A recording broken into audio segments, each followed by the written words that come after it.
Hello everyone, today a very interesting video awaits you. I would like to ask you to support this video by liking and subscribing to the channel. Enjoy watching everyone. This story is about an unusual young man. His name was Tan Chen. When he went out into the street, all the people around noticed this, began to discuss him loudly and look at him in horror. Our hero was a freak. His face had terrible features. Sometimes he caught the glances of people who pitied him. Nobody wanted to be friends or communicate with the guy. It was especially difficult for him to please girls. Everyone avoided him. The teenager was aware of all this, but could not do anything about it. One day the guy went outside. Our hero thought that he was so ugly that even God could not stand it and laughed. He looked at the sky with clouds and thought about himself while standing on the road. At that moment, a large truck suddenly drove down the street. The young man was on his way. The sound of the impact was very strong. His body was thrown upward from the impact, and his bag and shoes flew to the sides. The truck driver was startled by the pedestrian's face when the headlights illuminated him. Out of surprise, he shouted that the young man seemed so ugly to him that he was afraid of him and caused an accident. Tan Chen was still alive, he was lying motionless on the road. The boy told the driver in response that everything happened because he was a bad driver of the truck, and not because of his appearance. Then the guy laughed. If a person makes a wish before dying, then it may come true in the next life. The young man thought how difficult it was for him to please girls. He wished to get rid of his terrible face. Everything is like in a dream, our hero thought when he saw the beautiful faces of the girls. They swam in the lake, covering their naked bodies with white cloths. The guy was surprised to see such a beautiful picture. Two beautiful girls came closer to him. They both had white, soft skin. Tan Chen thought that now they would be afraid of his face and run away, and his wonderful dream would end. The girls were getting closer and closer. The beauties took him by the hands. How come they weren't scared of me, he thought. One of the girls smiled at him and said that he shouldn't be shy, because they don't bite. Suddenly one of the girls noticed drops of blood on the teenager's face. She looked at him with sympathy and fear and wanted to help him. Her eyes filled with tears. She felt sorry for the guy. Suddenly the guy noticed his reflection in the water.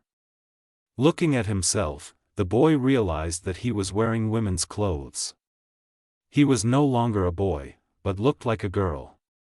Two girls wanted to help wash him and began to undress him. The human body is reborn again. It was originally owned by a man named Tan Chen, who was from a family of martial artists. But he was weak, and he was expelled from his family in women's clothing. The young man wandered for several days, but no one accepted him. From hunger and thirst, he fell on the road. At that time, a girl was passing by on a horse and picked him up. She took him to the place where she lived. Only girls lived there. The beauties saw that there was a young man in women's clothing. They got very angry and tied him up. Men are not allowed to appear in their sect. The inhabitants of the sect did not believe his story. The ruler flew from afar, using her magical power to fly. The girl was floating in the air on a glowing sword. She was also angry when she saw that the teenager dared to infiltrate their sect. It was in vain that Tan Chen thought that since she was the sovereign, she should be wiser and more reasonable. She didn't even listen to his excuses. It was decided that death was the best punishment for him. The young man was on his knees. He begged for mercy in vain. None of the girls listened to his story. The guy felt that his life was about to end. He was shaking all over with fear. His appearance was pitiful. The teenager was tied with a strong rope.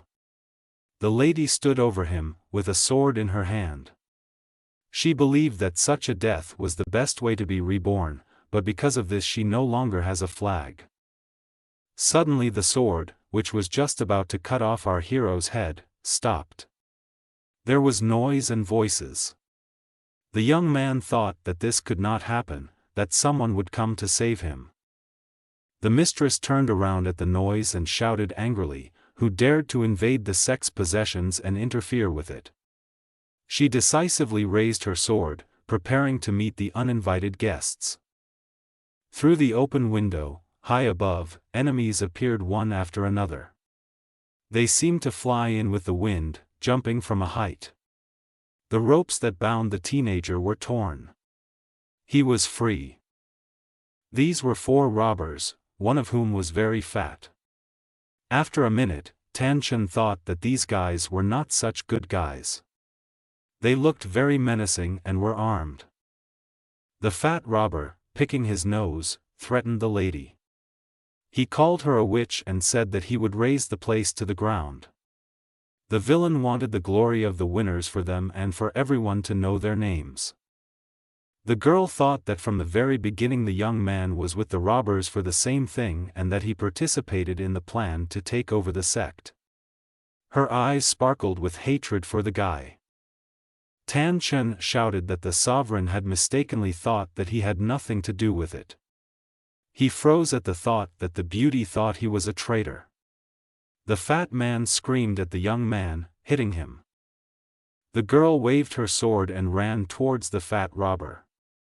She was decisive and fast. But the robber remained in place and did not move. Another moment and the attacker will be near the enemy. Suddenly the boy saw that all the other girls were lying on the ground without moving. Neither of them even moved, as if they were fast asleep. The robbers stand over them and laugh. The lady grabbed her head with her hands, she felt very dizzy. The sword fell from her hands. She was just now beginning to realize that something was wrong, trying with all her might to remember what had happened. One of the robbers holds a bag of white powder in his hand. It was a sleeping pill. The villain shows it to everyone and says with an evil smile that they added powder to the water the girls drank. Our hero let out a scream. Now he understands that the robber's plan was very insidious. The villains planned everything in advance. They managed to perform it perfectly, so that no one could stop them. The sleeping pills took effect completely, the lady fell to the ground and fell into a deep sleep. Her sword lay on the ground next to her. She was very beautiful and defenseless, the flowers in her hair had faded. One of the robbers grabbed the young man and asked the fat man what we were going to do with the boy. The threat of death again hung over the boy. His face was frozen in fear. The young man tried to quickly come up with something. The boy fell to his knees, folding his hands in front of him. The guy joyfully said how he admires the robbers, what a wonderful plan they came up with and whether they would like to take him as their younger brother. The teenager saw the girls tied up. They all sat on the floor and were tied with a long rope. The young man thought what the robbers would do with them now. He was a little happy about this turn of events. When suddenly the fat robber again suspected that the boy was against them.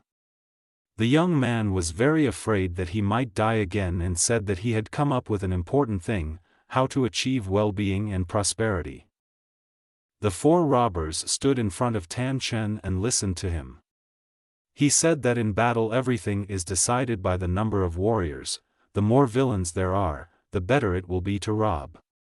The guy suggested organizing a sect. Bandits from all over the world will want to join them. The long line of accomplices in front of the entrance to the sect will be endless. The sect will begin to commit evil acts and robberies around the world. The robbers really liked the guy's idea. They rejoiced and shouted. The boy suggested choosing the strongest of them, the one who would lead the sect and become the main one. The robbers armed themselves with swords and other weapons. They stood, waiting for the moment to rush into battle. The fat man stood in the center, expecting an attack from three sides. A cloud of dust rose as the robbers began to fight among themselves. They beat each other without mercy. Screams and the clash of weapons were heard. Our hero chose to leave this place immediately.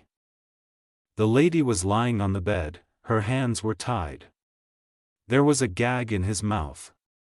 Her eyes were closed, but she was conscious. Clothes did not cover her long legs. The young man came to save the beauty. She opened her eyes and saw a guy who was showing her a sign to be silent. Tan Chen pulled the gag out of her mouth. The girl did not understand why he came to save her. Our hero sat down on the bed and untied all the ropes that tied the captive. He was calm. The young man explained that the events were very rapid and everything that happened was just a misunderstanding. Once free, the girl immediately grabbed the sword and put it to the young man's neck. The lady was sure of his bad intentions. She considered him an accomplice of the robbers from the very beginning. Everything happened so quickly that the young man did not understand how he again found himself in danger. Drops of sweat, one after another, flowed down his face. He asked the leader for mercy.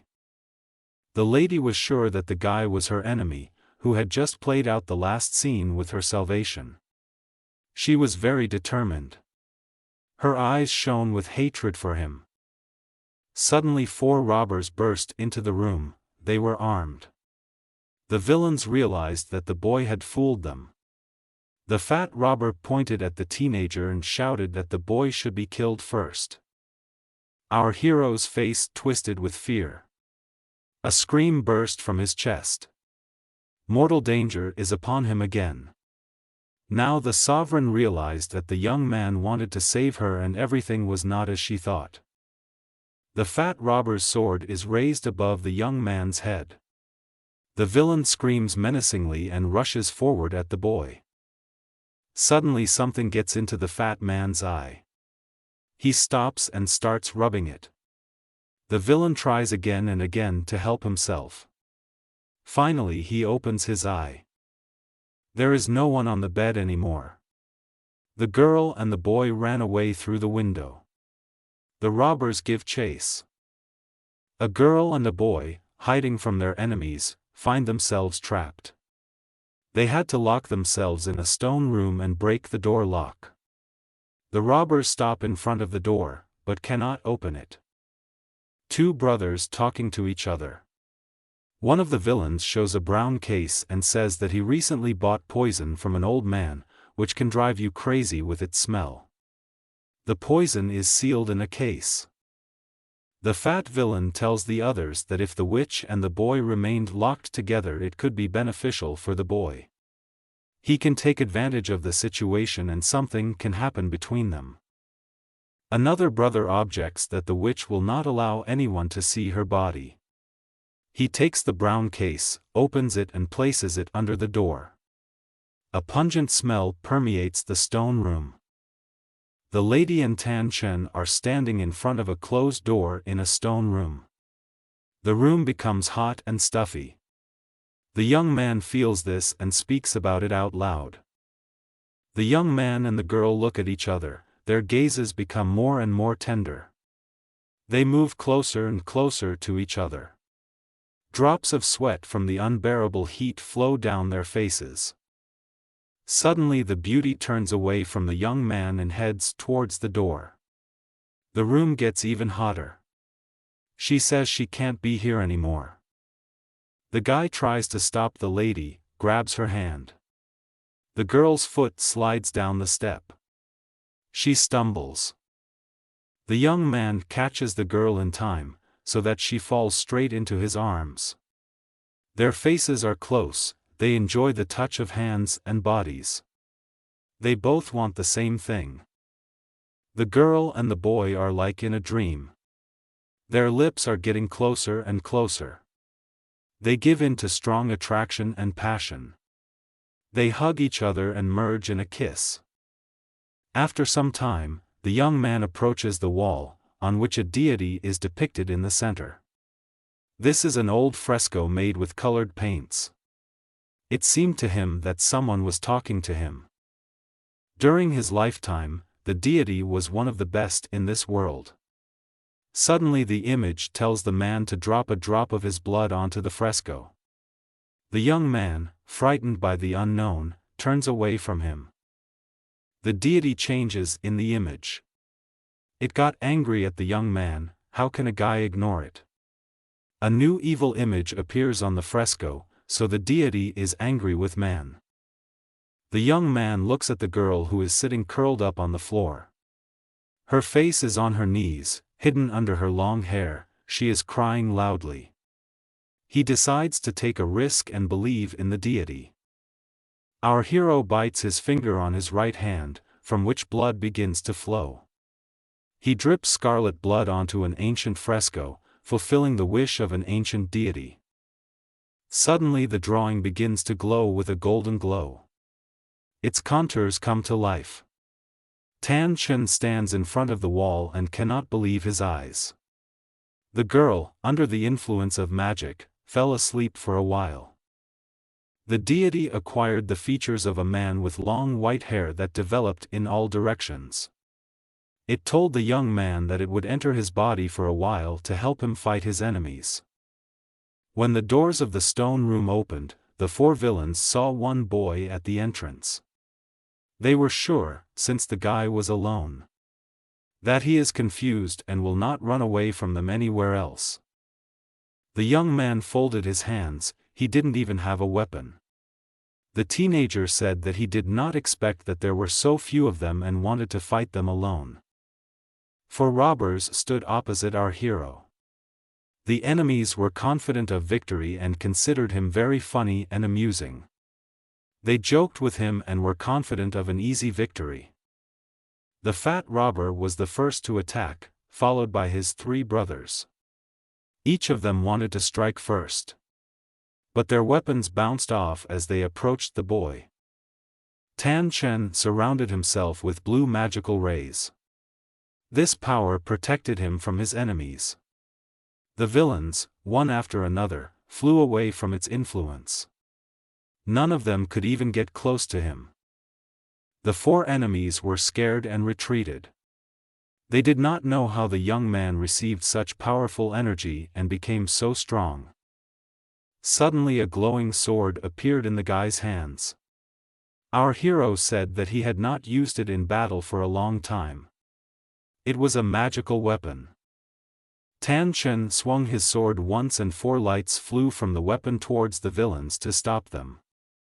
The beams moved so fast that no one could escape from them. The four robbers tried to escape, but the magical weapons were stronger. Light rays wrapped around the bodies of enemies like ropes and knocked them to the ground. All of them were defeated by the young warrior's formidable weapon. Our hero emerged victorious. The golden glow left his body. He again became the young man he was before the deity entered his body. The lady left the stone room. The girl was confused and asked him where the four robbers were. The guy pressed closer to her and asked in fright when she woke up and what she remembered. The guy and the lady were nearby. The girl looked at the young man's hands and thought that there were no marks on his body from the battle or from the use of magical power. The lady and the young man were talking while standing in the courtyard. She decided to make an offer to Tan Chen. Since he protected them from robbers, let him remain in the sect and help with the housework. The girl could not offer our hero anything for this except her body. He didn't know whether to agree or not.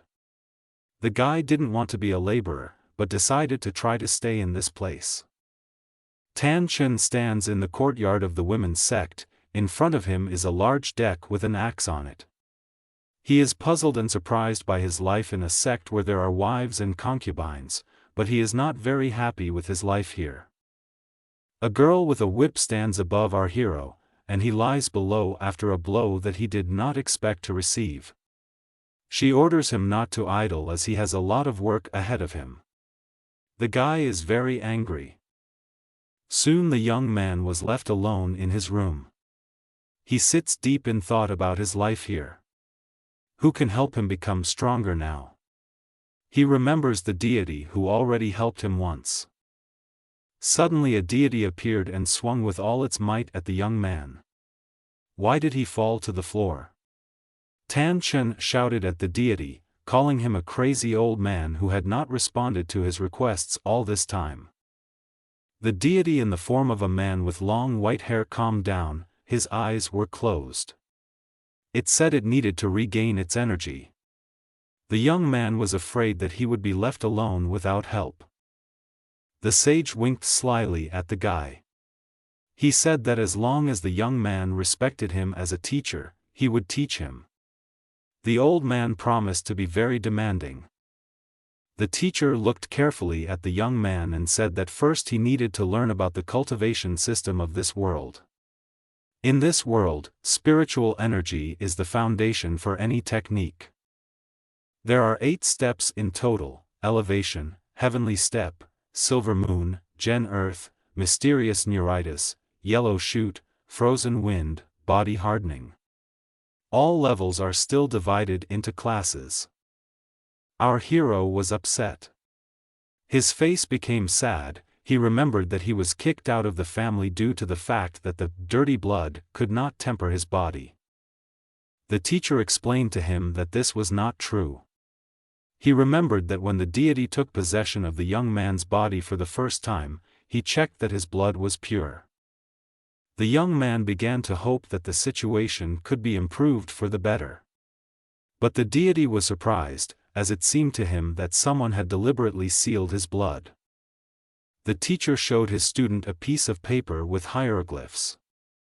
He said that he needed to get a pill that would help clear his brain, unlock the seal and restore his vitality. Our hero's path extends to a high gray mountain. Its peak rests directly on the sky. There is a misty sect located there. It is Mount Ho. Even birds don't fly there. Tan Chen slowly walked up the narrow path leading up. He was very tired from his journey.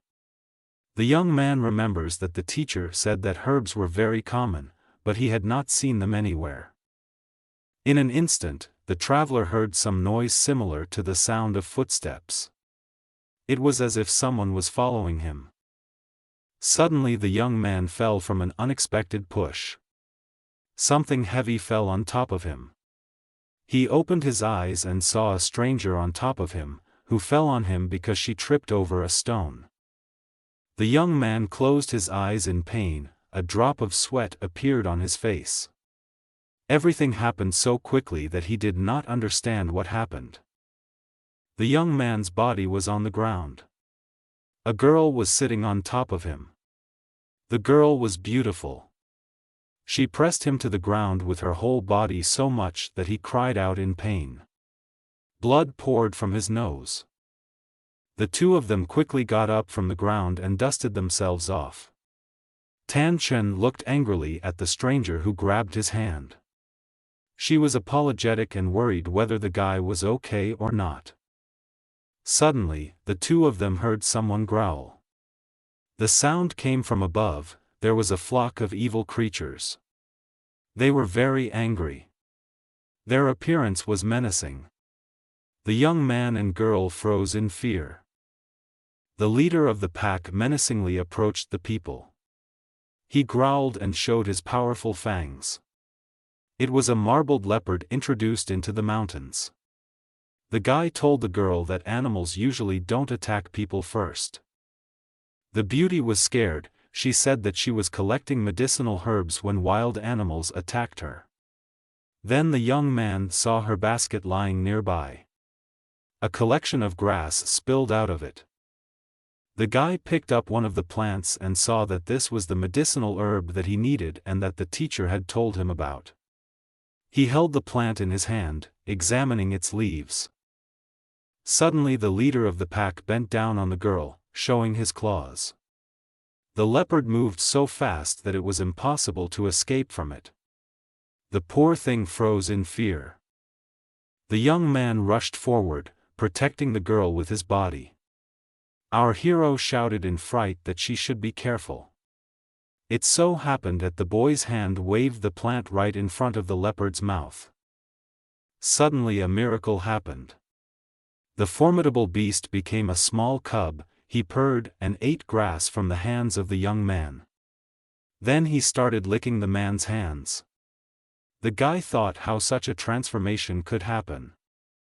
The people sat down on the grass. They were surrounded by small leopard cubs, who happily ate the grass from their hands. The little animals purred and licked their benefactors. The plant that saved our heroes was catnip. It had a magical effect on the marbled leopards and they liked it. The little animals froze, looking at the green leaves. The beauty handed the basket to the young man with words of gratitude. Her eyes shone with joy. She said that he saved her, and then gave him all the medicinal herbs that she had collected. With gratitude, the guy took the gift, because he so needed all these medicinal plants.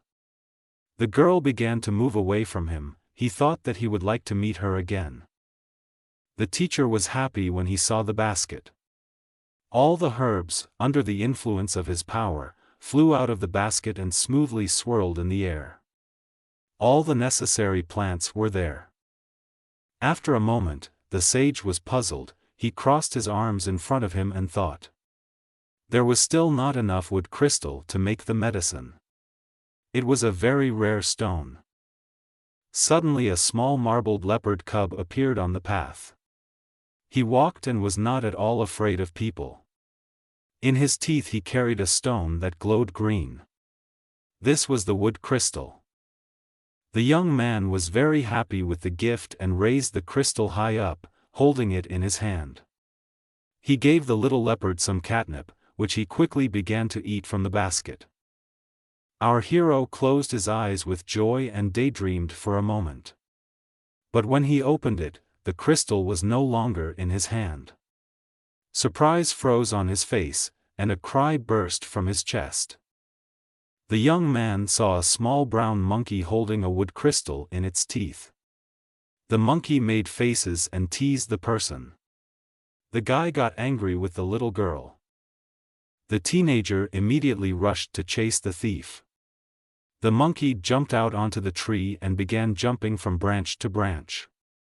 She was high up in the tree.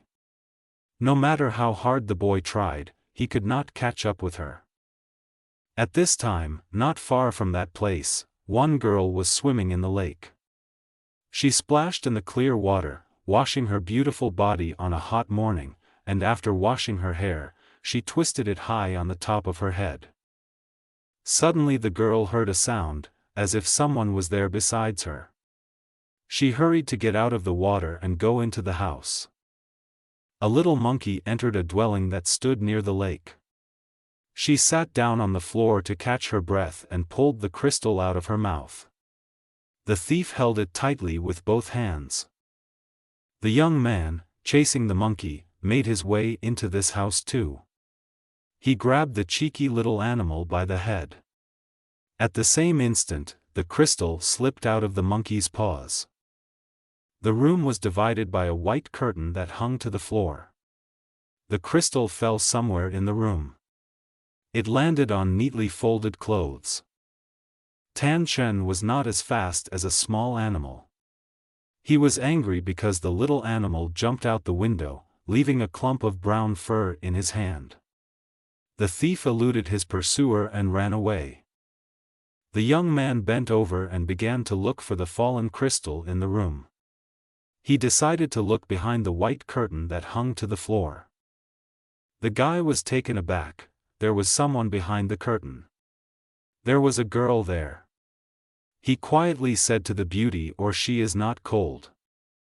A girl with long black hair was wrapped in white cloth. Her hair was wet. She was angry with the young man and asked him how he got into her house. The young man was confused. He was trying to joke. Our hero answered the question that they were unlikely to believe him, but he was running after the little monkey. The mistress of the house was seriously angry. Her expression became even more serious, and the sword flashed in her hands. The young man was on his knees. The young man closed his eyes in fear and squeezed his body. The situation was becoming threatening. He tried to tell her that it was all a misunderstanding. Suddenly, from the yard, through an open window, a woman's scream was heard. This was a medicinal plant collector whom the young man had met earlier. The young man was surprised by her arrival. The girl entered the room and immediately realized that the young man was in danger. She began to defend the young man in front of the mistress of the house and said that he did not want to do anything bad. The girl told how she met our hero, and that he was a good man who protected her from wild marbled leopards. The mistress of the house, after listening to the girl, softened. Her eyes became kinder. She said that the young man would not do this in the future. The girl and the boy were left alone. The owner of the house left them. They were glad to meet again. The guy couldn't believe that he was saved. Now it's time to get to know them. They held hands. The boy said his name was Tan Chen, and the girl said her name was Tian Mi. The beauty told the young man that she wanted to tell him something else. The girl raised her index finger and said quietly that she knew how to get into the Misty sect. High in the mountains among the green trees there is a sect. It is hidden from other people by a protective field that can only be opened by a member of the sect. This is protection from strangers and enemies. Tian Mi was able to remove the protection that the cultists had put up. She walked through the portal first and offered her hand to the young man. He boldly followed her. The two of them found themselves in a spacious room, in the center of which stood a round table. The girl went to the chest of drawers, where there was an antique box. The beauty said that she once lived here with her mother. The girl took a blue stone from the box. This jewelry belonged to her mother. She wanted to give it to the young man. The guy did not expect to receive such a valuable gift. He began to wave his hands, indicating that he would not take the gift. Tian Mi was persistent and said that she would be offended if he did not accept the stone. She gave him the jewel. The guy thought that for the first time in his life he met a girl on his way who was attentive and kind to him. This is the first beauty who gave him something as a gift and was so smart and beautiful. The young man and the girl stood next to each other and looked into each other's eyes. Tan Chen was so deep in thought that the girl thought he froze in place. Then the beauty said that she would leave the guy for a while. She tells him that there is something else she wants to find here. Suddenly the image of the teacher appeared in the room. He suggested that the young man leave this place immediately before anyone discovered them. The young man has a stone in his hand. He looks at it and does not know what to do. He thinks if he leaves now, the girl will be angry with him. At the time when the girl left the house, she was overtaken by the leader of the sect. He grabbed her by the hair. She was on her knees. The villain said that he had been waiting for a long time for the fugitive to return. Tan Chen was in the room when suddenly a woman's scream was heard. The guy looked out the window and saw a man grab Tian Mi. His face was half bandaged and he held a sword in his hand. Immediately our hero rushes to save the captive. But the teacher's hand stops him. He says that the young man would quickly leave the foggy sect. The young man comes up with a good idea. He invites the teacher to take over his body and fight with the leader of the sect. The teacher rejects the young man's proposal, since his strength has not yet been fully restored. Our hero remembers the stone that the girl gave him. He squeezes it in his hand.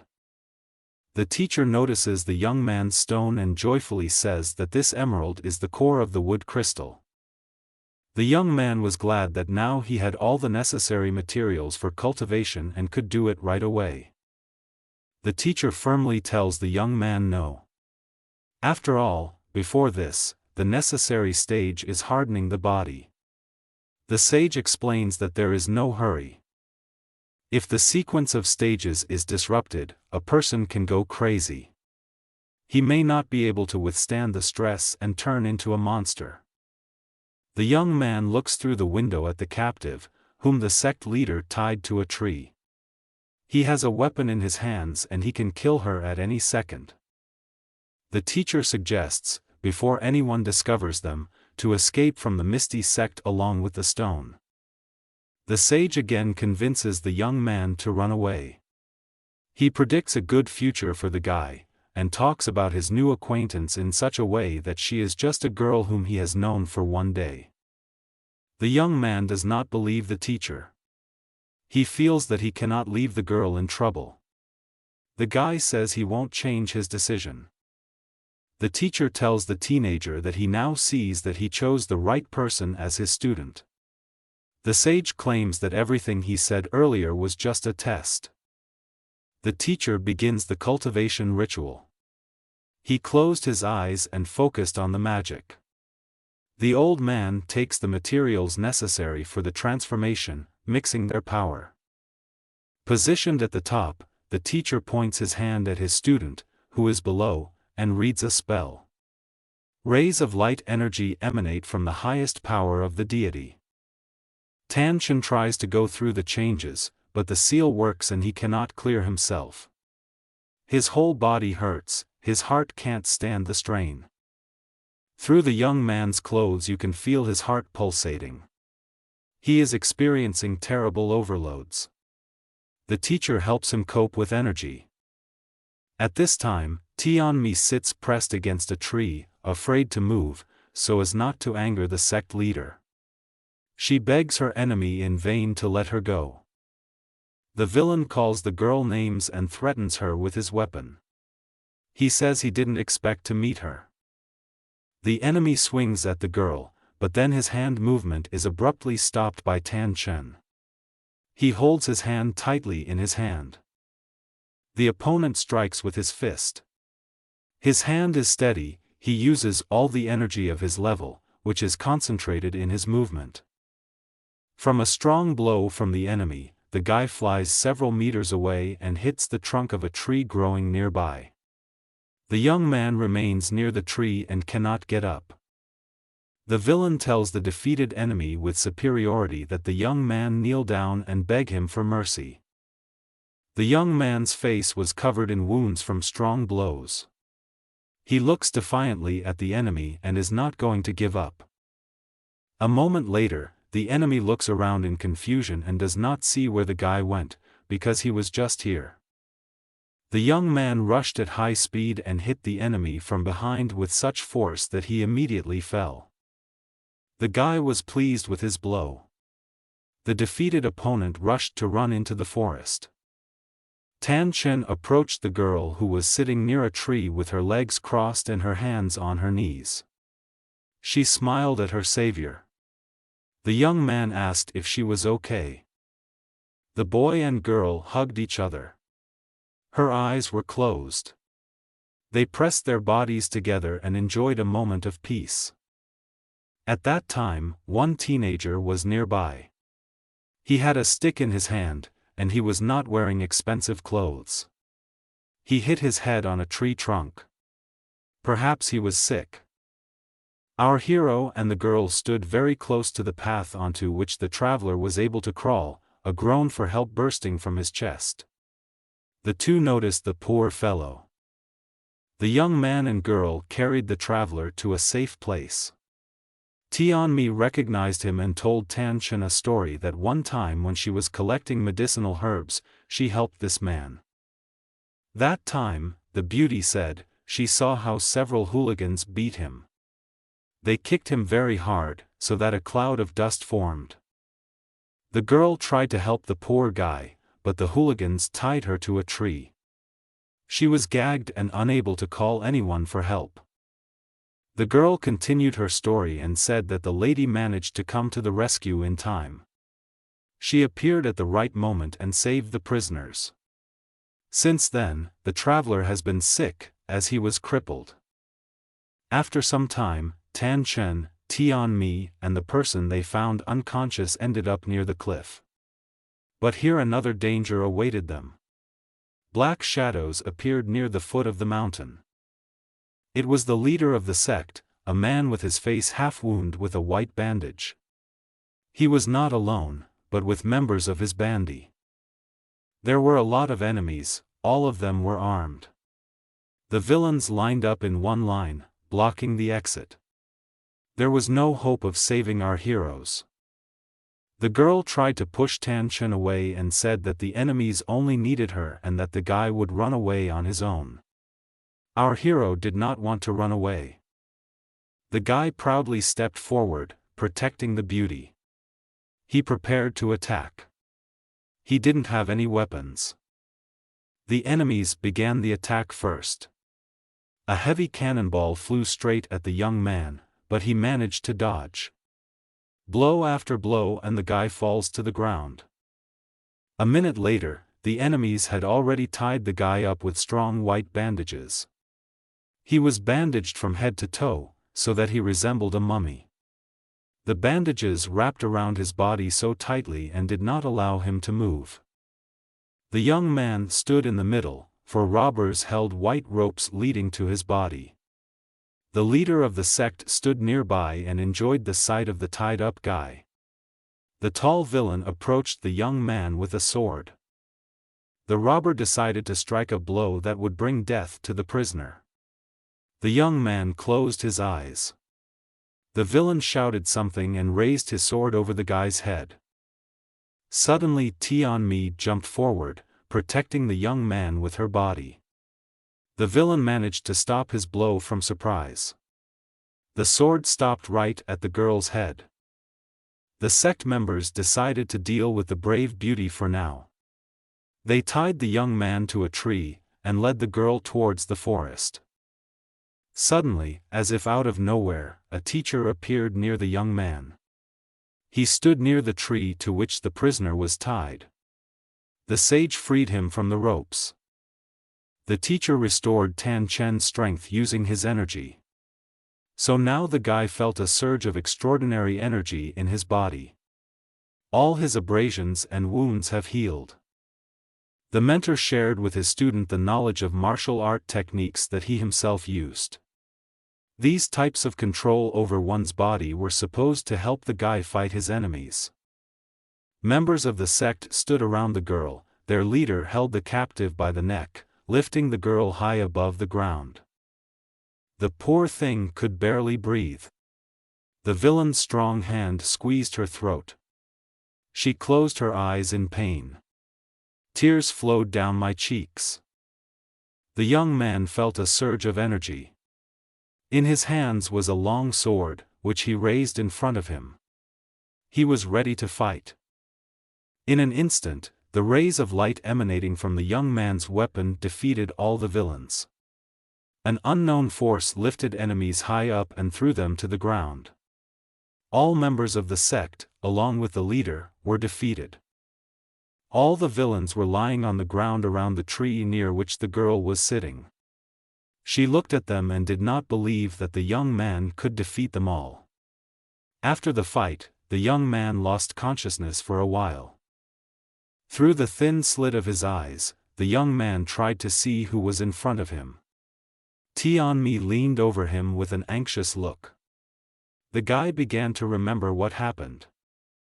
The young man was in a cozy room on a large bed.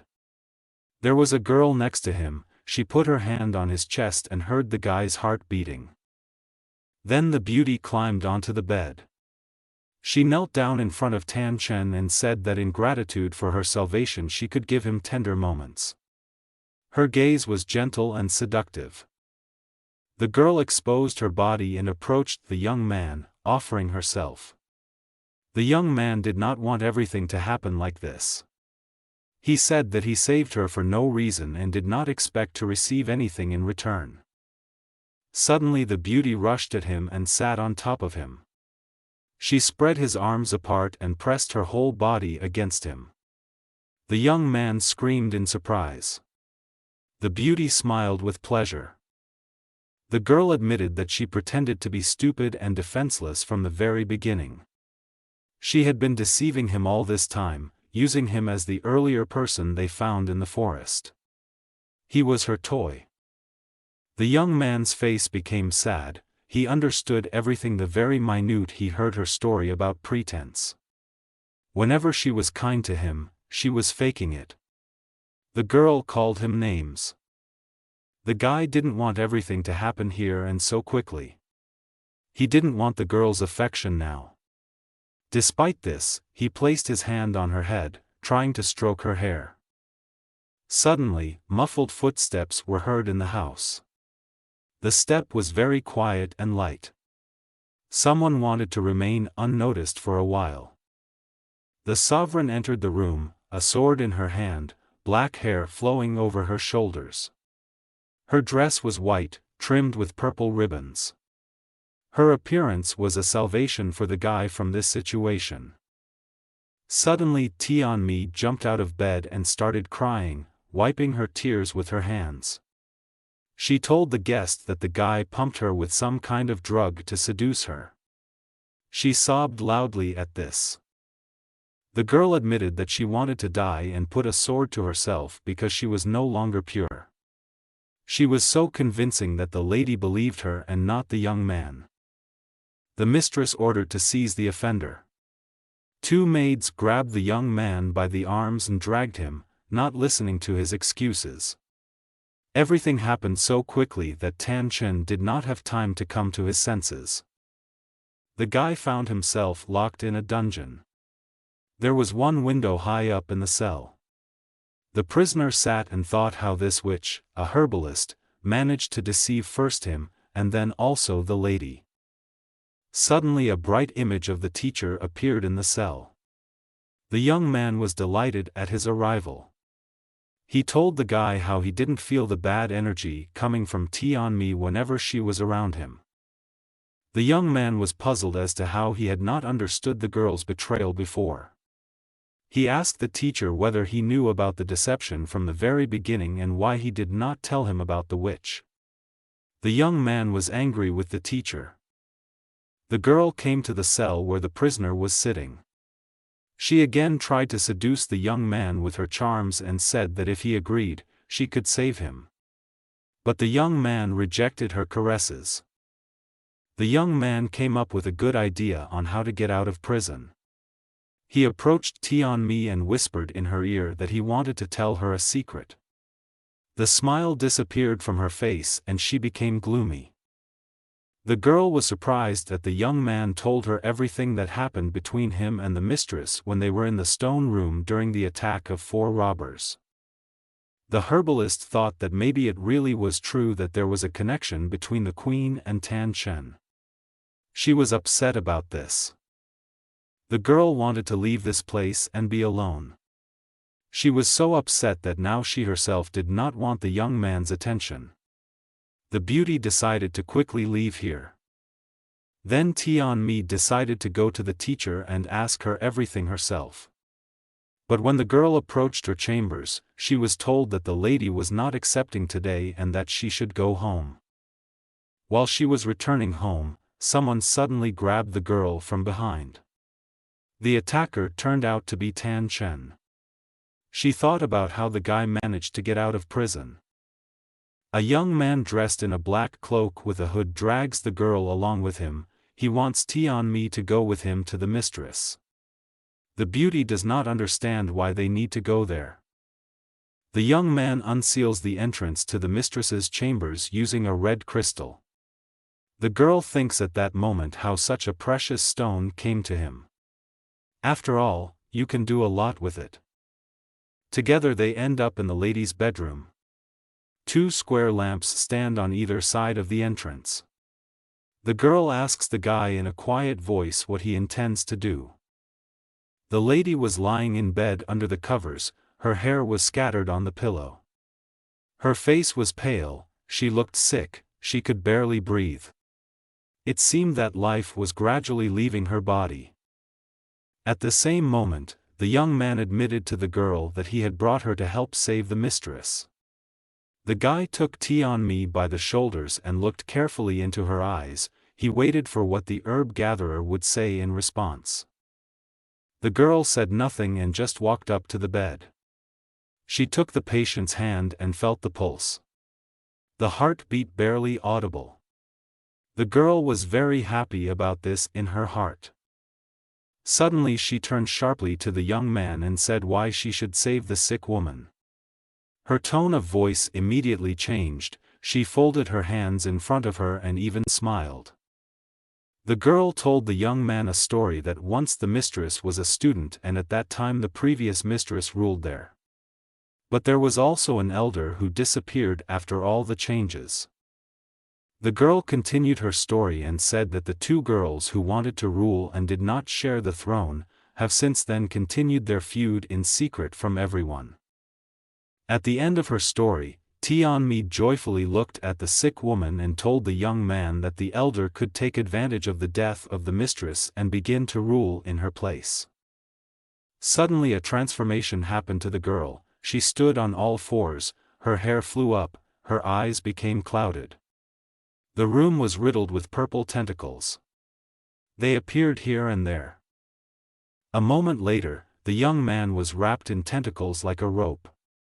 They had thorns on them that stung his body. Then our hero, unable to bear the pain, screamed loudly, drops of tears and sweat mixed on his face. The witch has transformed. She stuck out her tongue, licking her lips, her eyes burning with demonic lights. Her gaze this time was determined to put an end to this young man once and for all. The witch approached the guy, entwined with tentacles, took him by the chin and said that for the sake of her plan, she had endured the mistress for a very long time, but now she would be finished. Suddenly the witch froze, her gaze froze, she felt that there was someone else in the bedroom. The black shadow froze in a decisive pose, behind the white curtain, and carefully watched what was happening.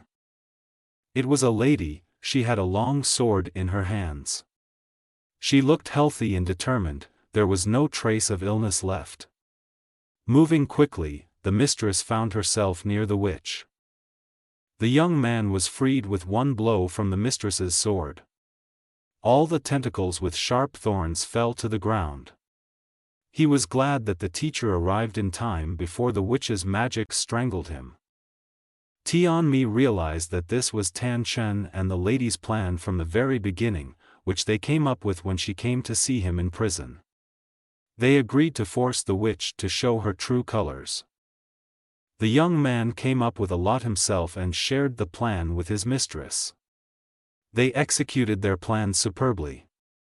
The witch did not sense the danger and will now be punished. Tianmi guessed everything and rushed to the young man with threats that she would finish him off right away. But her strength had already been spent. The witch could no longer do anything bad to the young man. After some time, one morning, when the elder was sitting in the lotus position and engaged in spiritual practices in her chambers, her servant came running. The girl told the elder that something had happened.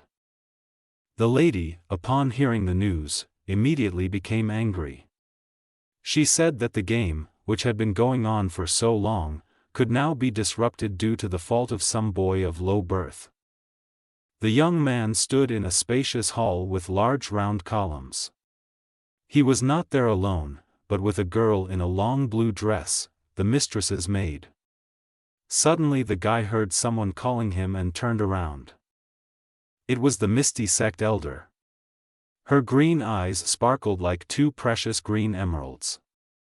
Her hair was neatly gathered on top of her head and pinned up. The lady radiated beauty and confidence.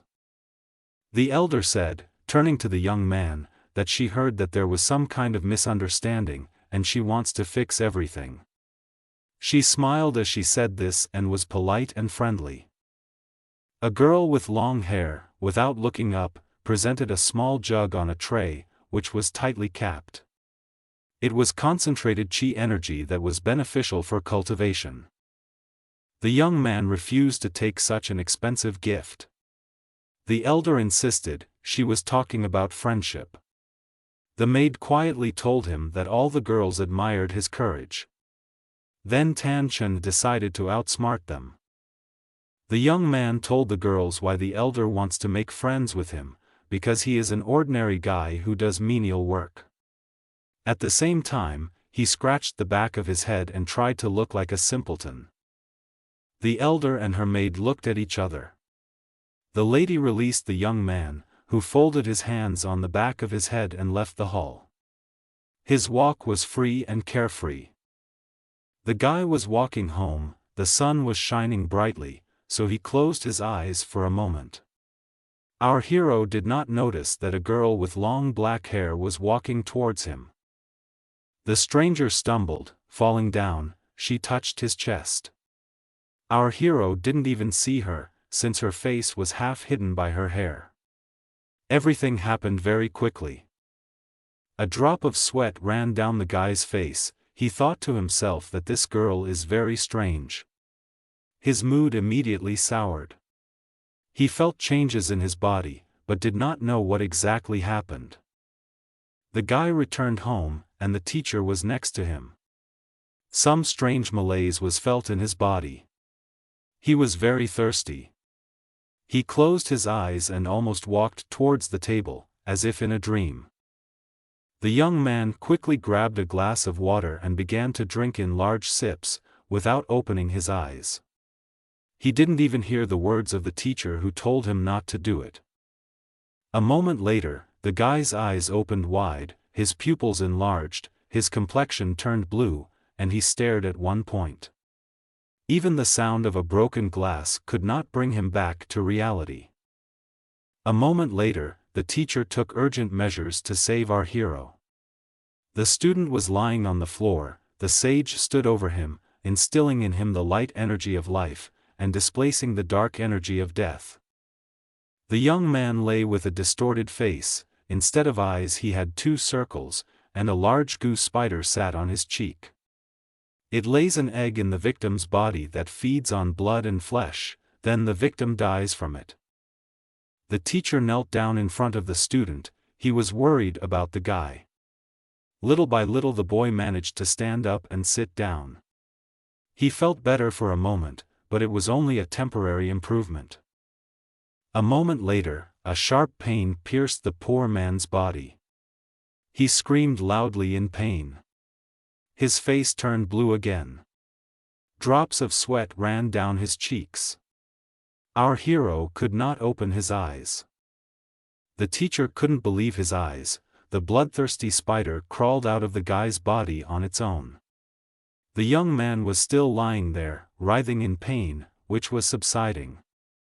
He was still shaking, but he was starting to come to his senses. The teacher caught the spider and held it tightly by one leg. It was a large purple goose spider. It had 8 legs and 1 large head with small white horns. The young man and the teacher examined from all sides the insect that recently crawled inside the guy's body. The young man does not believe how an insect can exist in this way. The teacher held a small egg in his hands and said that this spider could turn into an egg when in danger. This medicine may have this effect on him. It could have been the work of an elder. An elder sat on a throne in a spacious hall, with her maid standing on either side of her. The lady was wearing a dress with a white train.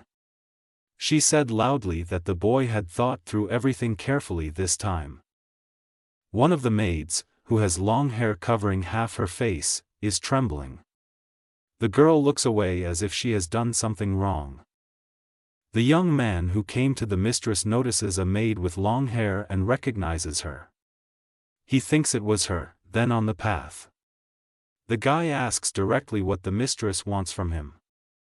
Our hero's face distorted when he heard the answer to his question. The elder, ordering the maids to leave, says that he wants him. He realizes with horror that the mistress wants intimacy. The elder extends his hand to the guy and asks if he has any objections to the proposal. She smiles at him and thinks that she is very attractive to him. The guy understands that they want to use him. The evil lady is up to something. He says that he will do this not only for himself, but for the sake of the sect. The elder begins his story to explain everything. Once upon a time, the Misty sect was not closed to others. Here, high in the mountains, where the brave eagles live, many people lived in a palace, men and women. Every day they trained their skills. All teenagers were involved in martial arts. From among them, a student of the mistress was chosen. The one who was the most courageous and diligent in training received this title. All the valuable things of the sect were kept by the mistress. Once, taking advantage of the mistress's trust, a boy, her student, stole almost all the treasures belonging to the sect from the closet. Having discovered the loss, the lady said that people are so unpredictable. The boy, whom the mistress chose as her student and trusted in him, committed this theft. Since then, all men have been expelled from the sect. None of them are allowed to come here. The Misty sect is now protected by a barrier that prevents intruders. Among other things, the sect acquired many enemies and envious people. Due to constant trials, the sect becomes weaker and collapses from year to year. The young man listened to the elder's story and understood her purpose. He told her, "So you want, with my help, to return the sect to its former glory and people." The elder stood up and loudly voiced her assertion to the young man that she could not just sit and watch her sect being destroyed. The young man stood in front of his mistress defenselessly. She said that everything she said to him was a secret and he should not tell anyone about their conversation. One early morning, two older sisters insulted the youngest. They stood over her with words of reproach and accused her of theft. The younger sister sat with her knees bent near the tree. A girl with light brown hair and a red mark on her forehead between her eyes screamed loudly that she had nothing. Our hero came to the screams in the forest. For a long time he watched from the sidelines as the sisters quarreled. Two grown girls were about to attack the little girl with their fists. Tan Chen remembered this girl who was bullied by her older sisters. She was the one who picked him up and brought him to the sect when his family cast him out. The baby was offended, and she often retired into seclusion, dreaming that someone would take care of her day and night. It's good that she had her Dan. This is a small round creature with round eyes and short legs. The girl, sitting on the ground, pressed herself against it, and it pressed against her. Suddenly one of the older sisters began her attack. She was so angry that she started throwing dark energy with her hands. Our hero came to the baby's aid, creating a protective field and throwing off the attacking sisters. The young man asked the girl if she was okay. The little girl also recognized the young man she had saved once. Dan also seemed glad to see the defender. The two sisters did not back down from their idea and were ready to act even more decisively. Their aggression was caused by something. The sisters thought that there was a connection between the young people. The younger sister shouted that it was not true, that she and the young man were not accomplices. She hugged her, being even tighter to herself. Dan was also outraged by the dirty accusations. The young man thought about the false accusations of his sisters. His face darkened. He told the girls that he once saved their mistress. One of the sisters shouted at the guy to shut his mouth and give up. She came closer and closer. Her whole appearance said that she was under the influence of something. The guy was tired of these accusations. He wanted to end this conversation. He pointed at the older sisters with his hand and said that he would tell the mistress about their impudence. The sisters, frightened by the young man, could no longer do anything except angrily shout words of threats. The baby was able to catch her breath and say that this time they were lucky. Dan was very serious, he puffed out his rosy cheeks. The girls began to move away from the boy and the baby, who remained standing under the crown of a large tree. One of the sisters, who has a triple energy aura, decided to teach the young man a lesson. She activated her energy, which glowed purple. My sister shouted that he was a simple worker. Our hero stood, stretching his hand and renewing his aura. The guy was very angry with all the girls' words. First, the two girls retreated to a safe distance. The aura of the attacking sister was simply fiery. No matter how much her friend reassured her, she did not listen to her. Then suddenly the attacker, feeling weak and lacking self-confidence, began to calm down. Her fiery aura began to weaken and disappeared completely. The older sister approached the younger one, and she gave her what she had taken. She apologized to her. Dan carefully followed the movements of the hostess's older sister, while frowning. The two girls began to move away from the baby, who was only now able to relax. Just one tear rolled down her cheek, but she brushed it away before anyone noticed. Bowing, crossing her arms in front of her and holding the creature, the girl thanked the young man. She bowed her head and lowered her eyes. After a second, they hugged each other like brother and sister, expressing gratitude to each other. The young man said that he should have thanked her for his salvation when he was lying on the road. The young people met. The girl said her name Luli. The young man told her to call him Tan Chen. He reached out and stroked her pet. Suddenly, feeling the good light energy, Dan flew from the mistress's hands straight to the guy. At the same time, the little creature closed its round eyes. The girl was surprised by his behavior. The creature landed in the guy's arms and began waving its short legs. It was so fun and funny. The most surprising thing was that the pet had never been accepted by anyone other than its owner. One day it was a beautiful warm day. The trees above the quiet lake were reflected on the surface of the water with clear outlines. The sun was shining brightly, peeking out from behind the sparse clouds. A little girl was sitting on the shore of a lake in the lotus position. Suddenly she heard a splash on the water. There someone hit the water loudly and began to drown. The girl pulled the victim out of the water. It was a round little creature. It lay unconscious, its round eyes were closed, its small paws were spread apart. The girl gives her pet, whom she named Dan, to her boyfriend.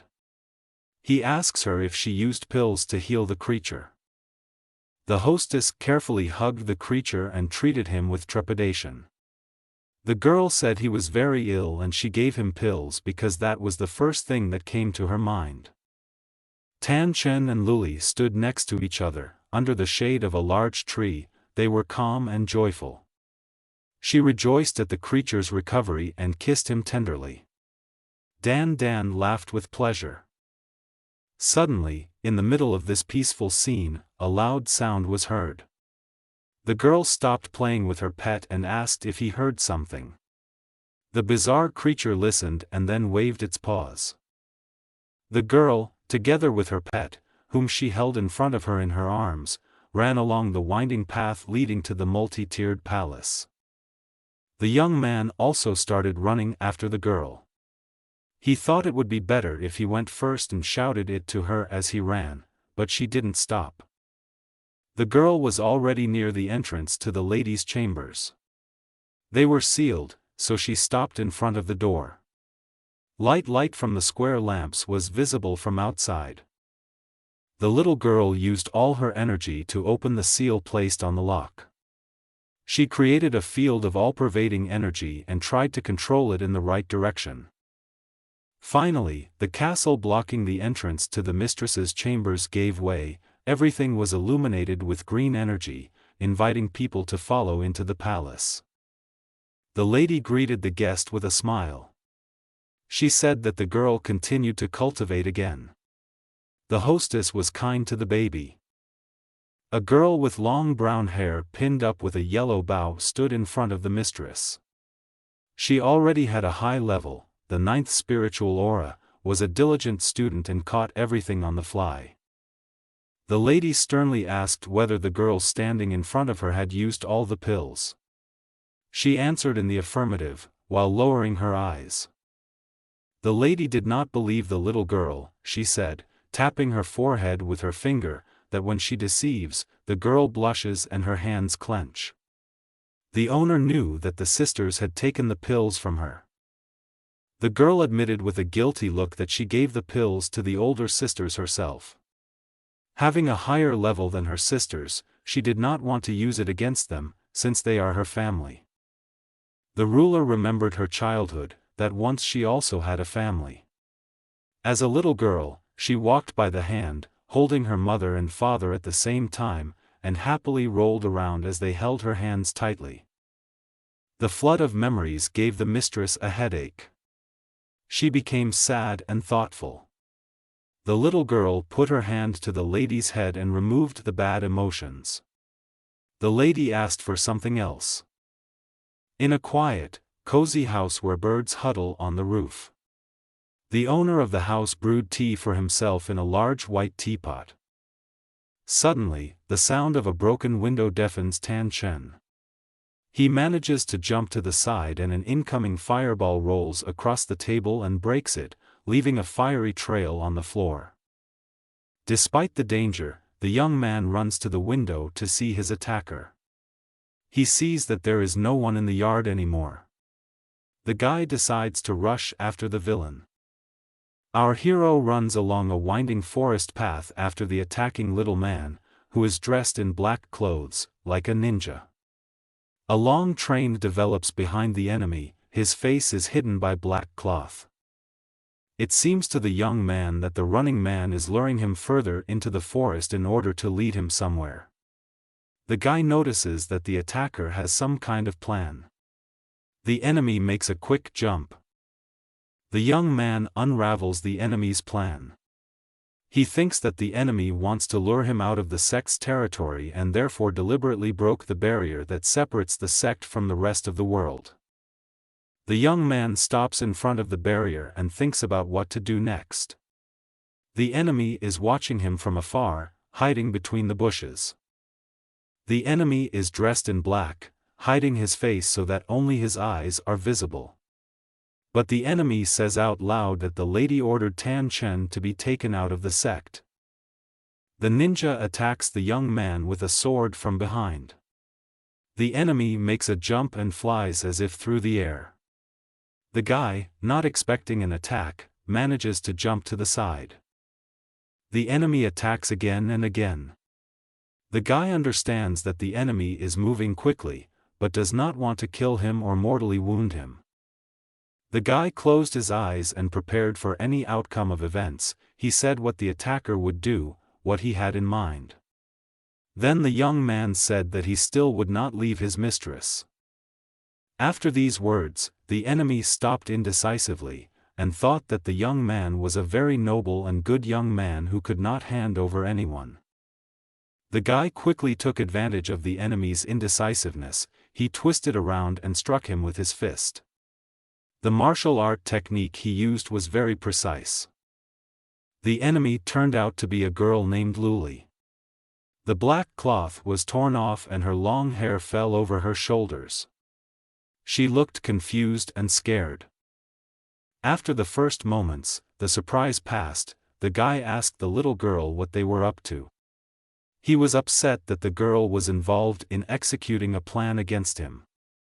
Suddenly an elder appeared there. She was hostile and decisive, showing superiority with her entire appearance. She was with two girls who were guarding her. The mistress ordered her servants to seize the boy and girl. Immediately two maids rushed to carry out the order. Suddenly there was a noise there. Everyone turned around in surprise. The elder was the first to see what was happening, and there was a look of surprise on her face. In an instant, the lady appeared there. She flew there using her flying sword. She ordered the maids to stop. The lady was confident in herself. She said that this test was arranged for the young man by Li, so there was nothing to worry about. The elder decided to say her main argument that they were breaking the rules of the sect by leaving the young man to live here. The guy was worried about what the girls wanted to do with him. He looked like a trapped animal. The elder belligerently said that until we purify this person, he cannot remain in the sect. At these words she drew her sword from its sheath. Our hero was very scared. He imagined what could happen and how his coverage could go, thinking about the worst. The elder approached the young man, wanting to do what he had in mind. She didn't let him out of her sight for a second. The guy was puzzled. They wanted to deprive him of his most valuable possessions. He feverishly tried to think of something and said that he did not want to embarrass the girl.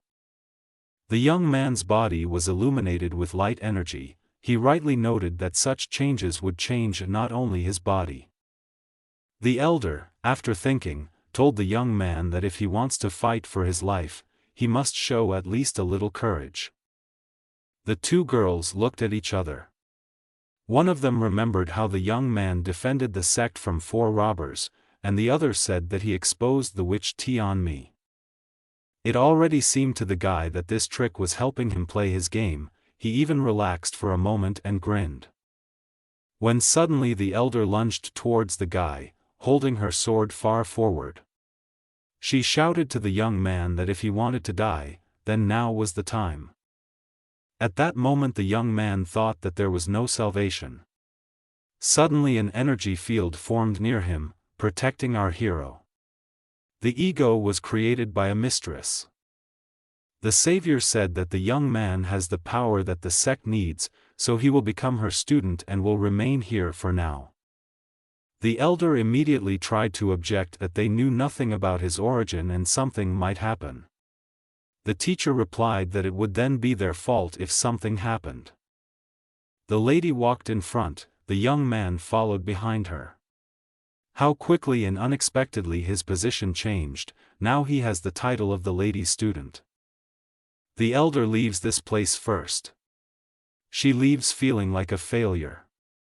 It seemed to her that although the queen had made her decision, she was now retreating.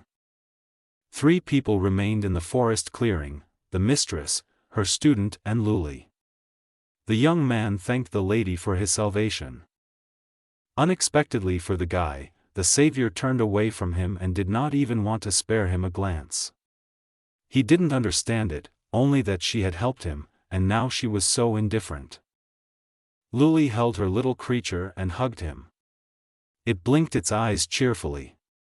The girl said that the mistress wanted the young man to secretly leave the sect, and asked for forgiveness. The lady, leaving, said to Lier, "Does she really have time to chat if she needs to practice techniques?" The girl blushed at these words and rushed to catch up with the mistress. The lady and her maid slowly began to move away from the young man. Dan looked out from behind the owner and waved his little paw at the guy and said goodbye to him. Our hero waved back to the bizarre creature. Despite all the ordeals, he was pleased with himself. He said that he would not allow the witch to win. At that moment, a teacher appeared behind him. The sage said that the young man learned to sense his presence. The sage knew how to monitor everything that was happening from above, if he needed it. At this time, somewhere deep in the forest, a small spotted deer ran out into the clearing to feast on the fruits that someone had put out for him. The animal did not feel the bad energy emanating from them. As soon as the fawn approached and began to gnaw on the apple, some evil man with a large knife jumped out from above. With one blow, with a smile on his face, the black man killed the animal. Early in the morning the body of the killed animal was found on the lawn. A piece of its flesh was torn out from the beast and all its blood was released. 5 sisters surrounded the dead animal and looked at it with pity. They were surprised that this was not one such case of brutal murder. It was not hidden from them that the animal was without blood. At that time our hero was passing there. Tan Chen saw the girls near the dead animal and learned that many mysterious deaths had occurred. The young man remembered that the teacher said that people who are bitten by a spider develop a thirst for blood. Such creatures become like zombies and wander in search of victims. At this time, one of the sisters noticed the young man and pointed her finger at him. She froze in one position for a while when she saw him. A teacher with a small jug, closed with a stopper, appeared near his student there in the forest. The guy remembered about the spider egg, which was dangerous. The young man and the teacher were standing under the canopy of a tree when they saw a girl passing by. The guy wanted to have a way to control someone using a spider egg. In the palace, the lady sat in the lotus position and engaged in spiritual practices. She radiated the energetic balance of all her powers. Suddenly there was a loud noise and an elder burst into the room.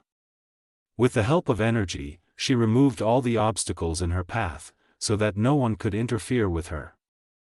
She quickly entered the lady's chambers. Behind her there were many more girls.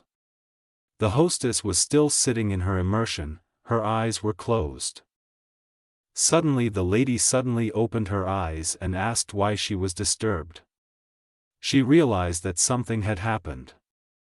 Clenching her fist, the elder firmly said that recently many spirit animals began to die in a strange way. She conducted an investigation. The culprit is the guy Tan Chen. Spirit animals are rumored to be killed by a bloodthirsty creature that feeds on flesh and blood. It hunts animals, luring them with fruits, and kills them with a knife. Suddenly a maid runs into the mistress's chambers. Her hair was disheveled from haste. She brought bad news. With a look of horror on her face, the girl talks about killing people who died in the same strange way as spirit beasts. The elder shouts that now, in addition to animals, people have also been killed. She demands that this all be dealt with quickly. At this time, Tan Chen got out of bed early in the morning. He pulls himself up, stretching his body after sleep. The guy is surprised that someone needed him so early. Everyone present watches as the young man approaches them. As soon as the lady begins to tell him about what happened, she stops mid-sentence, noticing the bandage on his hand. The young man's hand is wounded, drops of blood flow from it, dripping onto the floor. The lady asks loudly what kind of wound this is. The mistress's appearance becomes alarming, confidence disappears every minute. The guy sees the attentive glances of all the girls. He doesn't understand why he's here, but he knows it doesn't bode well for him. The teenager replies that he injured himself with a sword during training. The elder leaps forward towards the young man. Her long sword is in her hands. She screams for the guy to stop pretending, calling him a bloodthirsty demon. The girl did not want to retreat. She looked menacingly at the young man. Standing behind her was her maid, who nervously clasped her hands, clearly hiding something. The servant felt that some changes were taking place in her. A strange feeling gripped her consciousness. Her eyes began to glow with a purple glow, her pupils dilated. It was Sister Tian Sin who came to the forest. It became known about the killing of the spirit animal. Then someone put a hand on her shoulder and stopped her. It was our hero. He told the girl that he needed to talk to her about something. At the same time he winked. The guy was up to something. A wonderful warm evening. On the shore of the lake near a wooden gazebo, two young men and Tian Sin are sitting at a table. A quiet wind over the lake moves the leaves on the trees. The moon peeks out from behind sparse clouds. Our hero slowly pours a drink from an oriental jug into two small glasses, his eyes cast downward. He watches the liquid flow down in a thin stream, afraid to spill even a single drop. A young man confesses to a girl that he likes her. He grabs her hands and says that the two of them can run away from the sect and live together. The beauty is very confused, she is overcome by a new feeling. Tian Xin and Tan Chen, according to an ancient tradition, drink wine together from small glasses. The guy closes his eyes, pretending to enjoy a strong drink. He looks at her, but doesn't drink. Suddenly the girl grabs herself by the throat with both hands. She can't breathe. The poor thing tries to help herself and quietly says that something was wrong with the wine. The young man lifts the sleeve of his shirt and realizes that a wound has opened on his arm. The bandage turns red with blood. The guy tells the girl that the wound has opened. At this moment, strange changes occur to the girl, her eyes become purple. She becomes not herself and feels how much she wants blood. Her consciousness is changing. The girl becomes susceptible to bloodlust. Transformation into a demon controls the body completely. The energy field around her body immediately makes her attack the guy. He is very scared. Unexpectedly, the lady manages to appear there on time.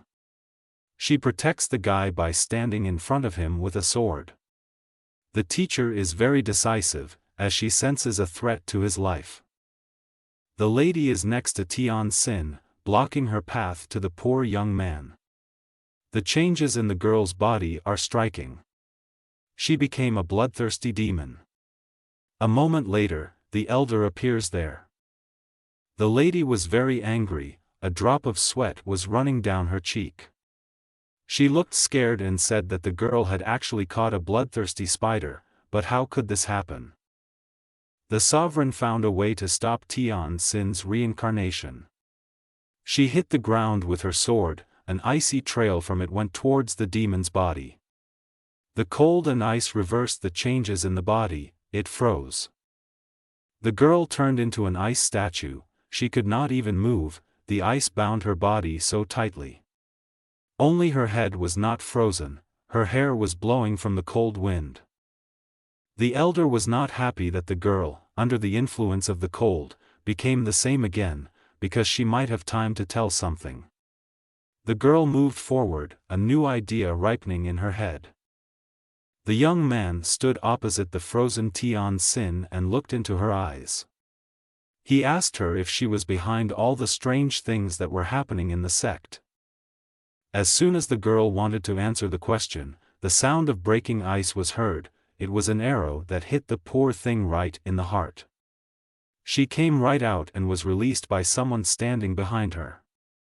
With the last of her strength, the girl looked back, falling dead, with an elder standing behind her. But the lady did not have a bow in her hands. The arrow was directed using magic. The mistress shouted to the elder, who was standing with her two maids, what all this meant. The mistress answered the question that Tian Xin was out of her mind, and she, worried about the safety of the mistress, killed the demon that had entered the girl's body. The teacher expressed her opinion that the elder killed her maid so that she would not reveal some secret. The guilty girl fell to her knees in front of the mistress and said that everything is not as she thinks. In a bow, she bowed so servilely low and asked for punishment for everything, showing complete repentance. The guy stood thinking. Everything happened so quickly that now you can't prove anything. The criminal admitted guilt, but the secret remained unsolved. She will go to her grave with Tian Xin. The lady was very angry and determined.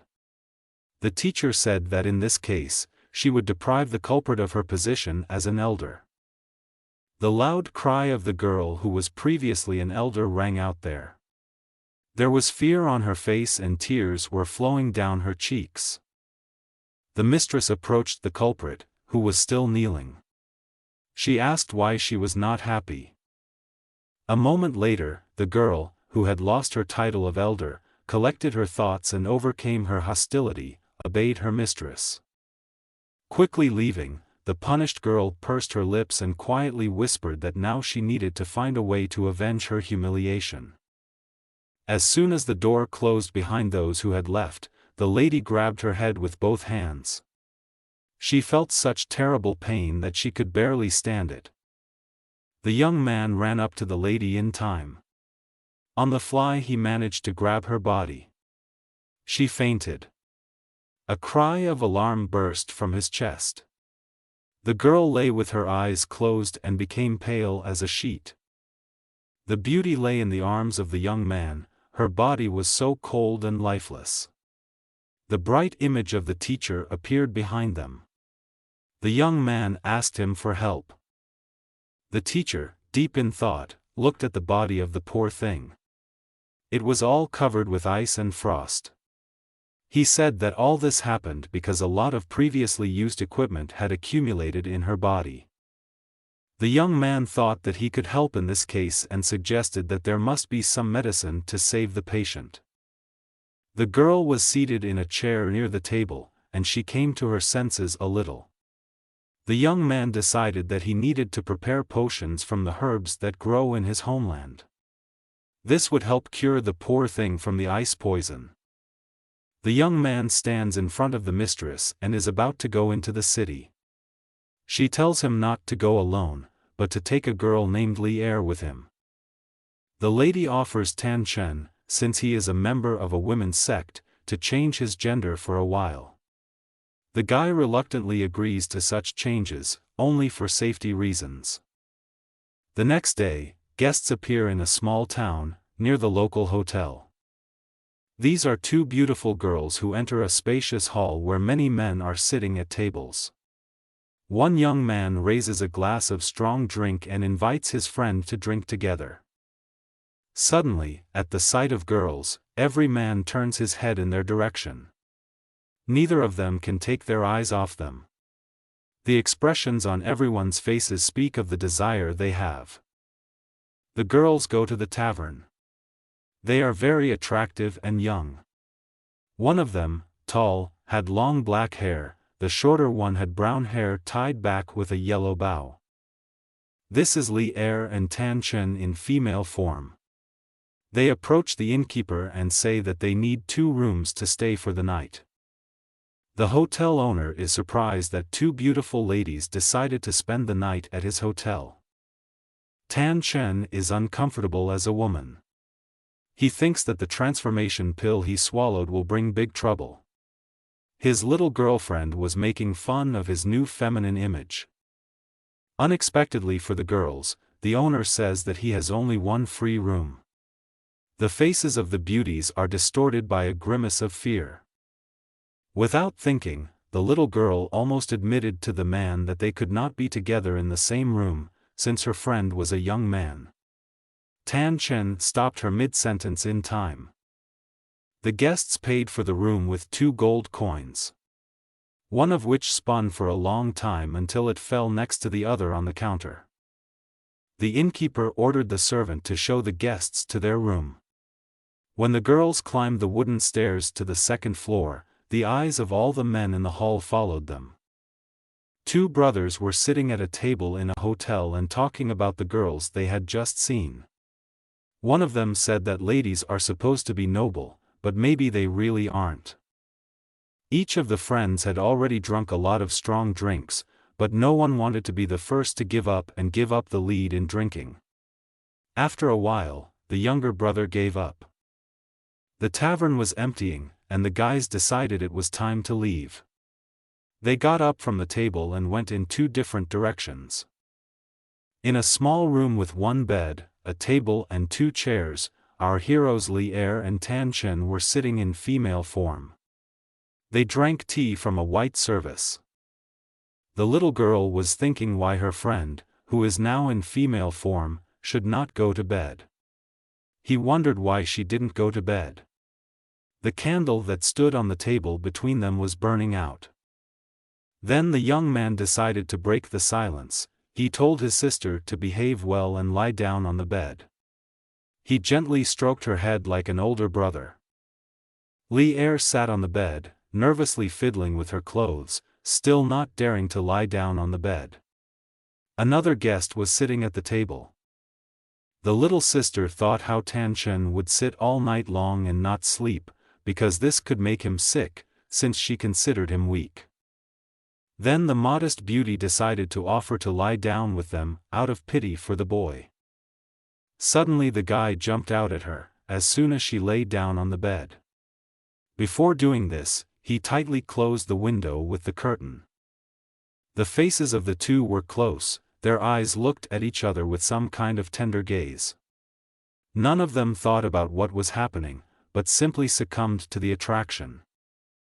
Suddenly it seemed to both of them that there was someone outside the window. Tan Chen told Li Er to be quiet.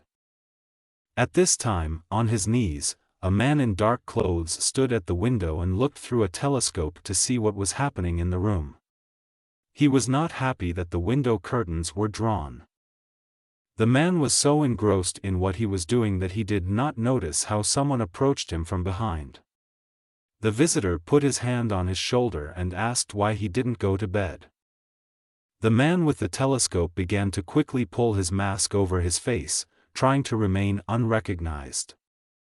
Suddenly another man, without thinking twice, tore off his mask and recognized him as his brother. These were two brothers who were having dinner at the tavern this evening. Having seen the girls, they secretly decided to follow them. Their clothes were black and their faces were hidden by bandages. The two brothers walked inside the tavern. They stood on the stairs leading down, but besides them there were many more people who were hostile. Brother and brother stood back to back. They decided that now it is better for them to act together and join forces against the enemy. All the men jumped down, a fight ensued. It took place in clouds of dust that rose here and there. All the enemies lying in pools of blood were defeated by the brothers. Now the way to the girls' room was clear. The youngest of the brothers decided to invite the eldest to choose a girl first. But having made this proposal, the younger brother began to move away from the older brother, who was crouching in pain, whose sword had fallen from his hands. The last dying words of the elder brother were the words that his brother poisoned him. The younger brother, leaving, turned around and said that he was a man who did not know how to choose and he could take both girls. Suddenly a grimace of death was imprinted on his face. The younger brother felt that his breath had been taken away. Both brothers did the same thing. Each of them used poison, wishing the death of the other. The two brothers were lying next to each other. So great was their desire to take possession of beautiful girls on their own. A fair death overtook them together. The room is twilight, only a candle is burning. On the bed, Tan Chen said to Li Er. He says that the noise outside the door has died down, the fight is over.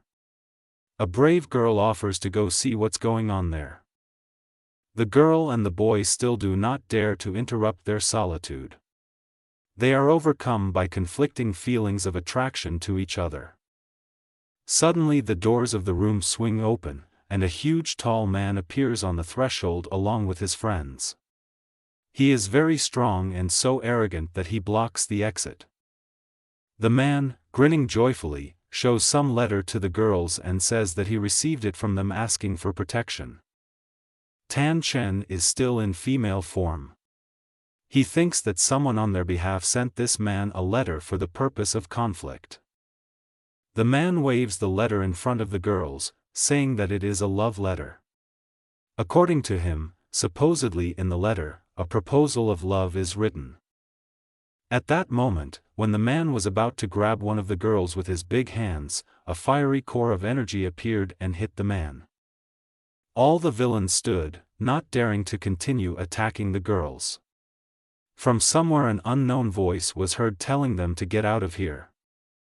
The leader dared to say that the unknown would not intimidate him and if he wanted, he could fight him. In an instant, the unknown person was already behind the leader. He put his sword to his neck and said that he really wielded a sword so well that he was worthy of being his rival. All the other members of the gang were surprised by this outcome of events. They watched with open mouths what was happening. The leader of the gang was on his knees, the stranger's sword lay on his shoulder. One slight movement by the master and the enemy's head could roll off his shoulders. The leader said that the battle could be postponed to another day. All the members of the gang, one after another, along with their leader, ran away and left the room. The master sheathed his sword.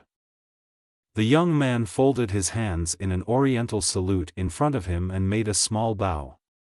He said that the ladies were probably shocked. The stranger radiated calm and confidence. At that moment, looking at the stranger, Tan Chen thought that he knew him. But in vain, he could not remember anything else, so much had happened that evening. The stranger did not expect such a short reception after what he did. But Tan Chen, in his female form, was able to quickly push him out the door, saying that the girls needed to come to their senses. The young man, playing his character, closed the door right in front of the master's nose. Our heroes were left alone in the room. After a stormy night, the next morning came. It was warm and sunny. The hotel balconies were empty. The master was sitting in his room and drawing something on canvas. He was so carried away by the drawing that he was in a hurry to finish it this morning. The servant came into his room, folded his hands and bowed. He reported that 2 ladies had left the hotel through the back doors early in the morning. The master finished his drawing, which he had been drawing all that night, and put the brush on the table. He asked what kind of barbarian bandits they were. The master looked at the finished drawing, which depicted the lady who had struck him with her beauty that night. This was our hero Tan Chen in female form. At this time, 2 girls, having left the hotel, continued on their way. They found themselves in the forest. People seemed very small next to the ancient trees. Rays of light made their way through the canopy of trees. Tan Chen in female form and Li Er walked along the forest path. They did not look at each other. The young man asked first if the girl was thinking about last night. The little girl said that they had done wrong by not saying goodbye to Lord Situ. The young man objected that he had a feeling that everything that happened yesterday was planned by someone. Our hero remembers that night and says that in the hotel, the girls attracted a lot of people's attention. There was a fight. The young man concluded that the person who wrote the letter that the leader of the gang brought remains unknown. It seemed to the guy that someone had created a problem with his own hands in order to successfully solve it. In his opinion, Master Situ was most suitable for this role. In the eyes of the young man, he was very smart. Li Er rushed forward and clenched her fists, wanting to protect the Lord. She told Tan Chen that he was not fair and was wrong about him. Suddenly the tall bushes that grew along the path where the girls were walking began to stir. Green leaves flew up from them. It seemed like someone was hiding there. Suddenly, a gang of barbarian robbers, led by a leader, jumped out of the green bushes. All this happened with whistling, laughter and shouting. The leader of the gang told the girls that they were waiting for them. In an instant, the girls were surrounded by robbers, who gradually began to narrow the circle, approaching the beauties closer. The girls did not understand how quickly the robbers found them. Li Er tried to pull out her small sword that she carried with her. But there were so many villains that it was a bad idea. Tan Chen in the female form, on the contrary, was calm. He told his friend that everything was probably going again according to someone's plan. This game began to amuse him. He expected the good guy to appear now. Suddenly, in front of the girls, who were about to be grabbed by the robbers, a sword flew from somewhere above. He stuck right into the ground in front of the beauties, blocking the enemy's path. It was Lord Situ who came to save the girls. He said that he followed them because he did not know where the robbers were. The master was calm and confident as always. The gang leader broke into a sweat and all his men retreated. The main villain did not understand how the master managed to hide all this time. The leader was in no hurry to retreat. This time he prepared for the meeting more seriously. The villain took out a small bag from his bosom, and from it he shook out a round tablet onto his hand. The big bad guy popped the small pill into his mouth and swallowed it immediately. He didn't know how the medicine would work since it was his first time taking it. After a few moments, the medicine began to take effect. His body was filled with dark energy, his hands began to feel magical power. He was glad for the change and thought that his bet was correct. So this time, when Lord Situ stood in his way, threatening him with a sword, the villain did not immediately get scared and run away, but began to use the power that the medicine gave him. The two of them stood on a narrow path and rushed towards each other. This caused a whirlwind to form there, carrying stones and dust. The villain used a protective field in the form of a sphere, and the master protected himself with bright waves of magical energy. As the battle unfolded, it became clear that the danger was mortal. Lord Situ created a whirlwind of energy around his sword and used one of his old techniques. Suddenly his enemy received a powerful transformation and turned into a huge leopard with fiery eyes. He flew towards the master with enormous speed, his claws extended forward. Lord Situ, not having time to dodge, received a strong blow, from which he dropped his sword and flew several meters away. The girls saw the fallen master and realized that something had gone wrong. The Lord's face and body were covered in wounds. The master gathered his last strength and told the girls not to worry. The Lord was determined to continue the fight, no matter the cost. The villain with bright red eyes again attacked the enemy and struck him in the face with his hand, such force that the master fell. Tan Chen carefully watched the battle and noticed that the leader of the gang had become much stronger.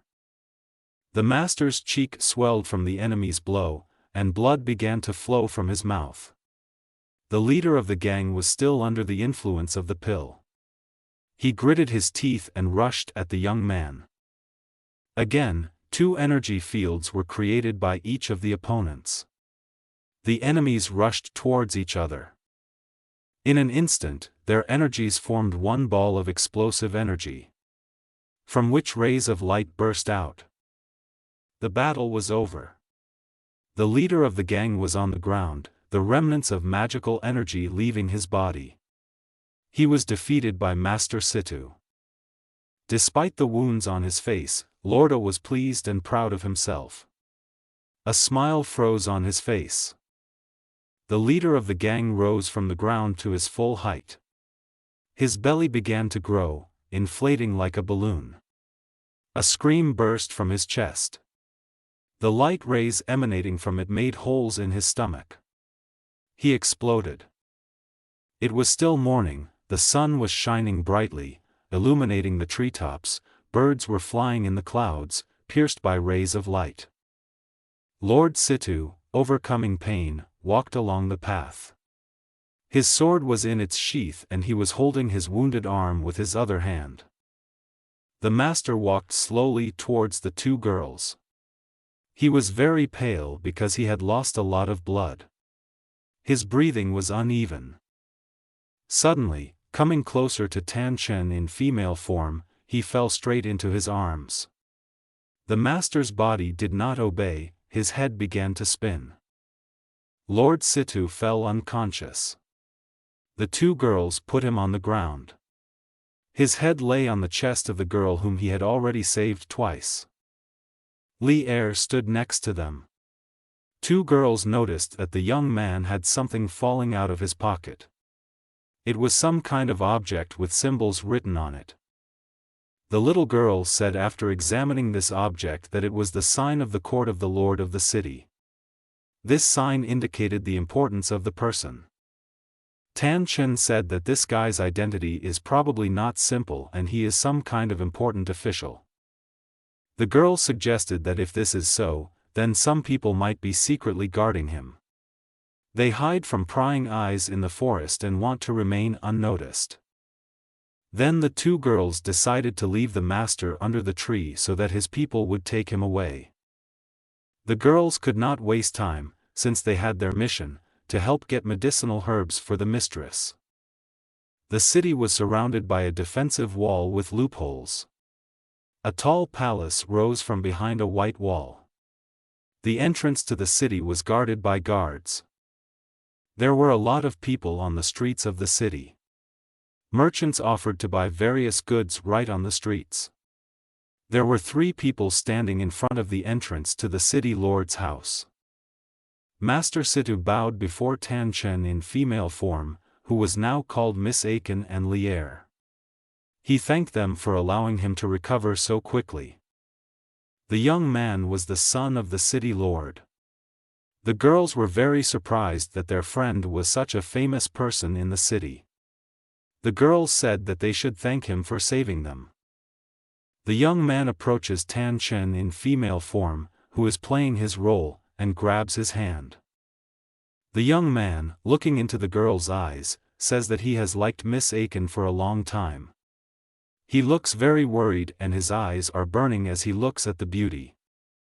At this moment, as the young man continued to pour out his feelings, the little girl begins to tremble and rub herself with her hands, as if she were very cold. The girls hug, the eldest of them tries to warm the baby, who continues to tremble, with her body. The puzzled young man points his finger at the trembling girl and asks what happened to her. He is very concerned about her condition and sympathy for her is visible in his eyes. Tan Chen in her female form says that the baby has accumulated icy poison in her body and needs medicinal herbs to help her. The girl shows a recipe for a medicine that must be prepared for recovery. The master says that he is ready to help in this situation and takes the recipe from the girl's hands. He says after reading it that it is not complicated and is ready to get everything that is needed. Master Situ leaves saying that he will find all the medicinal herbs and then ask for Miss Aiken's hand in marriage. Our hero continued to skillfully play the role of the girl with whom the son of the city lord fell in love. The 2 girls hugged. Their plan was starting to work. Just in case, the baby stayed in bed. Covered with a blanket, she pretended to be sick. Tan Chen, just in case, decided to look for medicinal herbs himself. The streets of the city were crowded. Merchants laid out carpets and traded directly on the streets. There were a lot of dishes, fruits, vegetables and all sorts of things. Tan Chen returned to his usual appearance as a young man. He walked down the street with his hands behind his head, happy that he was finally the person he used to be. The guy remembered with horror that he was a girl. For some reason the young man was ashamed of this. He dreamed of finishing business in the city as quickly as possible so that problems would not arise. Ahead, in the square he was passing by, the guy saw a crowd of onlookers. There was some noise there. Someone shouted at the old man, who, through carelessness, knocked over boxes of herbs when falling. The old man fell to the ground and hit his back painfully. Maybe someone in the crowd of people pushed him. 2 people stood over him, one had a whip in his hands. There were also 2 wooden boxes filled with medicinal herbs. The elderly man looked confused. He said that he was not guilty because he was pushed. The man who accompanied the porters with the herbs was very angry about what happened. He swung his whip and wanted to hit the old man. Tan Chen was there in time. With his own hand he managed to grab the overseer's hand and stop the blow. The guy sternly told young people not to use force on the poor old man. The overseer began to shout at the young man that he did not know who he was. At that moment, the boss lost his temper so much that he could kill anyone who contradicted him. The man was aggressive and told his subordinates to kill him. The young man used one of the martial arts blows, the attacker's body flew several meters away. Tan Chen scattered blow after blow everyone who dared to approach him. He stood tall while his enemies lay on the ground, writhing in pain. The guy approached the old man and asked if he was okay. The elderly man thanked his savior. The old man was a poor man, but in gratitude for being saved from death, he decided to give the teenager one thing that he found in a cave.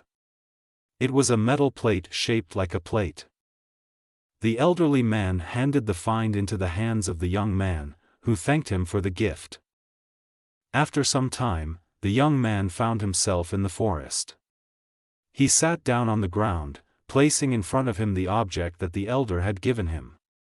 Mentally he called his teacher and asked him what this object was. The bright appearance of the teacher immediately appeared there.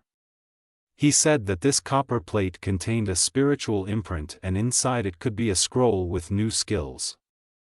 The sage sat down next to the young man, took his hands and brought him to the object, and said that the young man should put part of his spiritual power into it. The guy concentrated and did everything as the teacher said. A few moments later, some changes began to occur in the plate. The object began to glow. The young man began to see and feel how new knowledge about martial arts techniques began to come one after another. The teacher, seeing that Tan Chun froze and drops of sweat flowed down his cheeks, told the young man not to overexert himself and not want to master more than he could. The guy was focused on learning new skills, when suddenly a scream was heard in the forest, and he heard someone calling him a smelly boy. These were those people from the square. They were led by a warrior with a bandaged eye. He pointed his index finger at the young man. Tan Chun was angry that he was torn away from such an important activity. He began to stretch his arms because he thought it was better to be prepared for anything. In a forest clearing, Master Situ appeared surrounded by his people. The man with the bandaged eye shouted, pointing at the gentleman for the teenager to open his eyes and see who was in front of him. Our hero was taken aback when he saw the son of the city lord. He realized that this was a worthy enemy. The master asked him if it was he who beat his people. The teenager responded brazenly, joking that he had taught his people a little lesson and they didn't need to thank him for it. The important man became angry at this joke and took his sword out of its sheath. He said that only the owner can hit his dog. For some reason, for a moment Tan Chun saw a vision near the master, a large snake that opened its mouth. But it was only for a moment. The young men fought in battle. A large cloud of dust formed there from the merger and confrontation of energies. The master thought the guy was weak. Our hero was surprised how the enemy was still alive. He decided to use a new technique that he had just learned. The son of the city lord also decided that if the enemy was still alive, he needed to change tactics and try a different technique. Tan Chun moved with such great speed that his figure began to triple, depicting the line of his movement in space. The master was surprised by such a strange technique, which he did not know. He thought about his defense. With this technique, Tan Chun suddenly appeared near his enemy and struck him. But the enemy managed to put up a defense. It seems that the technique used took so much of our hero's strength that he felt a loss of energy. The master wondered what kind of skill the enemy used that helped him avoid his blow at close range. The young man sat down to catch his breath, his hand was on his chest, he listened to how often his heart was beating. Our hero realized that the new technique took a lot of his strength, and he would not be able to use it again. At this time, somewhere in the forest among the trees, someone froze with a crossbow in his hands. He was waiting for the right moment to take a shot. These were enemies, there were 3 of them. They aimed their crossbows at our hero, who sat motionless in the clearing in front of them and was a good target. A moment later, many arrows flew towards the young man. Tan Chun, overcoming himself, he created a protective field. All the arrows, under the influence of which, fell to the ground without causing harm. Immediately, a fast axe flew at the guy, making circular movements in the air. The young man turned around at the noise and froze. Without having time to react to the weapon, since it was launched at his back, he waited for the blow. Suddenly a boy appeared in front of our hero, who reacted to the weapon. In his hands there were two axes that could just cut Tan Chen. In the clearing, with the appearance of the little brother, the battle stopped. Master Situ stepped forward with his men standing behind him. The young man thought about how such a clever boy appeared on time and asked, turning to the master, whether this was his man. The red-haired boy showed his little finger and cheerfully said that he thinks too much, because a teenager cannot leave his brother in trouble. The master's reaction to the boy was also aggressive. The nobleman wanted to pull his sword out of its sheath with words of threats. The brave teenager did not make him wait long for an answer. He swung the axes that were in his hands. The kid told the master to think carefully before doing this. At that moment, robbers from a gang of red-haired boys jumped out of the forest into the clearing. All of them were armed with pitchforks, knives, sabers and other weapons. Since there were many robbers and, of course, Tan Chen would have acted on their side, the master had to retreat from his intentions. The son of the city lord and his people began to move away from our hero and hastily went into the forest. Our hero, looking at the red-haired teenager, thought that the boy was not such a simple guy, since the master did not want to mess with him. Tan Chen approached the boy and bowed in an oriental greeting, thanking him for saving him. At the same time, he called him brother. To which the impudent young man brazenly replied that who was he to be called his brother. The boy carefully looked at our hero from head to toe, appraising him with an arrogant look. The young man looked at the retreating figures of the forest robbers, led by their little leader, and thought that it seemed that he did not so much want to save him as he wanted to hinder Master Situ. Our hero thought that the strange relationship between them was like water and fire and this could be used in the future. But now the young man was faced with the task of restoring his lost strength. After some time, the young man appears in the city in front of a shop where they sell medicinal herbs. He needs them to recuperate and should not cost much. He gives a bag of coins for them. The owner of the shop sees him off with words of invitation to come to him for more shopping. On the young man's shoulder is a bag of medicinal plants. In the room, on the table in front of Tan Chen were all the herbs he had bought after spending all his money. The teacher who stands behind him reassures him that it is only a few hundred gold. Using his art, the sage instantly prepared a potion and placed it in a small glass vial. He consoled the guy and said that he would find out how cheap he got it. When suddenly the student opened the liquid and brought the bottle of medicine to his mouth. He said it smelled good. Suddenly the teacher ran up to him and snatched the bottle from his hands. He said that this potion was not for drinking, but for bathing in. In the middle of the room there is a huge wooden basin filled with hot water. The young man pours a thin stream of liquid from the bottle into the water. Having undressed, he plunges into the water. His whole body is filled with strength, he feels as if it is on fire. His body temperature rose, he endured it as long as he could stand it, then everything cooled down. Tan Chen came out of the water, stood up to his full height, his whole body was burning with fire, which did not incinerate him, but gave him strength. After the procedure, the student appeared before the teacher. He regained his strength. The guy said that this liquid was amazing, it would give him the opportunity to move up 2 levels at once. The teacher said that there was stagnation in his body, which is why the liquid had such an effect. The student wanted to use it always. But the teacher used a wooden hammer to let him know not to dream about it. With a bump on his head and tears in his eyes, the young man still thought that he could improve himself by simply bathing in the bath. After some time, the guy remembered the herbs that his sister needed. Two rare ones could only be purchased at auction. His path ran through the main street of the town. It was the widest and led to a large gate.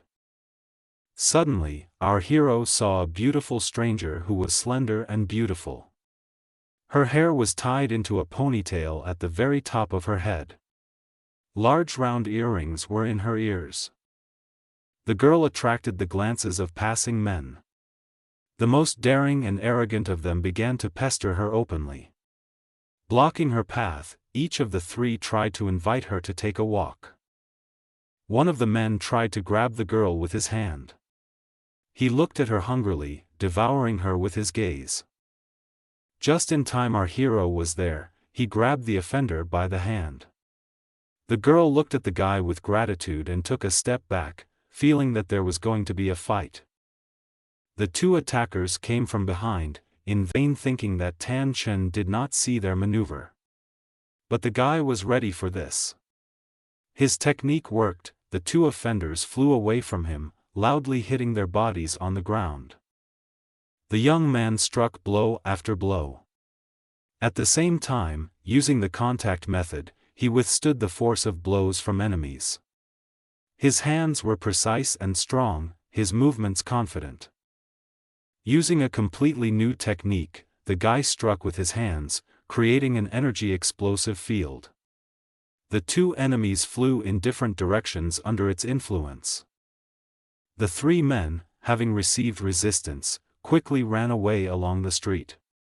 The young man turned his head slightly and asked the beauty if she was all right. There was no answer. Then he saw that the girl was no longer there. He thought that the girl behaved strangely, why she disappeared so quickly and did not even thank her savior. The street led our hero to the auction gates. A lot of people gathered there today. A long line of hunters lined up there to take a look and buy something. There were two guards at the entrance checking documents. They asked Tan Chen to show them his ID.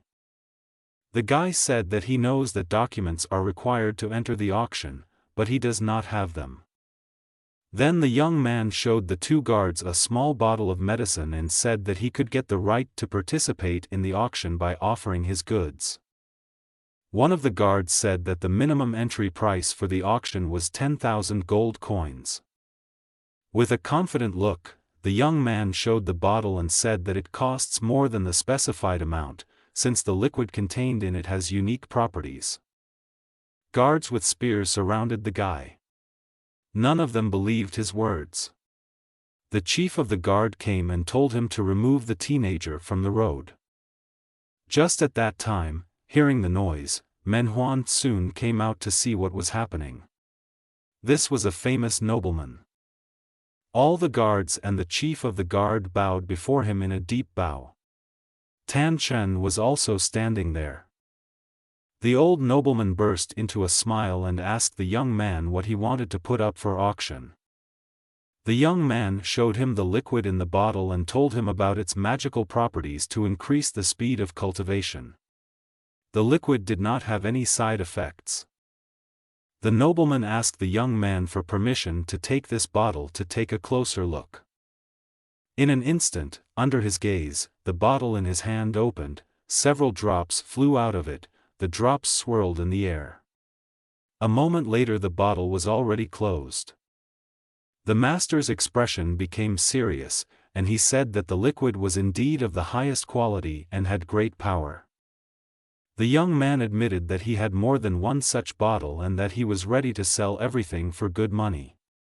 The guy received a bag of gold coins and could now go to the auction. The nobleman burst into a smile and said that he was glad to welcome the guy to their auction house. Tan Chen was holding the auction guest card, which was given to wealthy clients. In addition, from the nobleman the guy received a promotion to reduce the purchase price by 3%.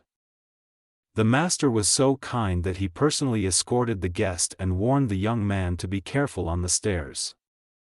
As soon as the guy left the premises, the nobleman immediately turned to the head of the guard and said that he no longer worked here. After some time, the auction was opened. There were many participants in the hall. There were very rich people here. Some of them were wearing masks, just like our hero. He had a black bat mask. The bidding has begun. A beautiful girl, dressed in a colorful satin dress with a beautiful pattern, brought out the first lot. The goods were in her hand. The girl was so confident and beautiful that all the men in the hall stared at her and did not look at all about the subject of sales. The young man doubted what they really came here for.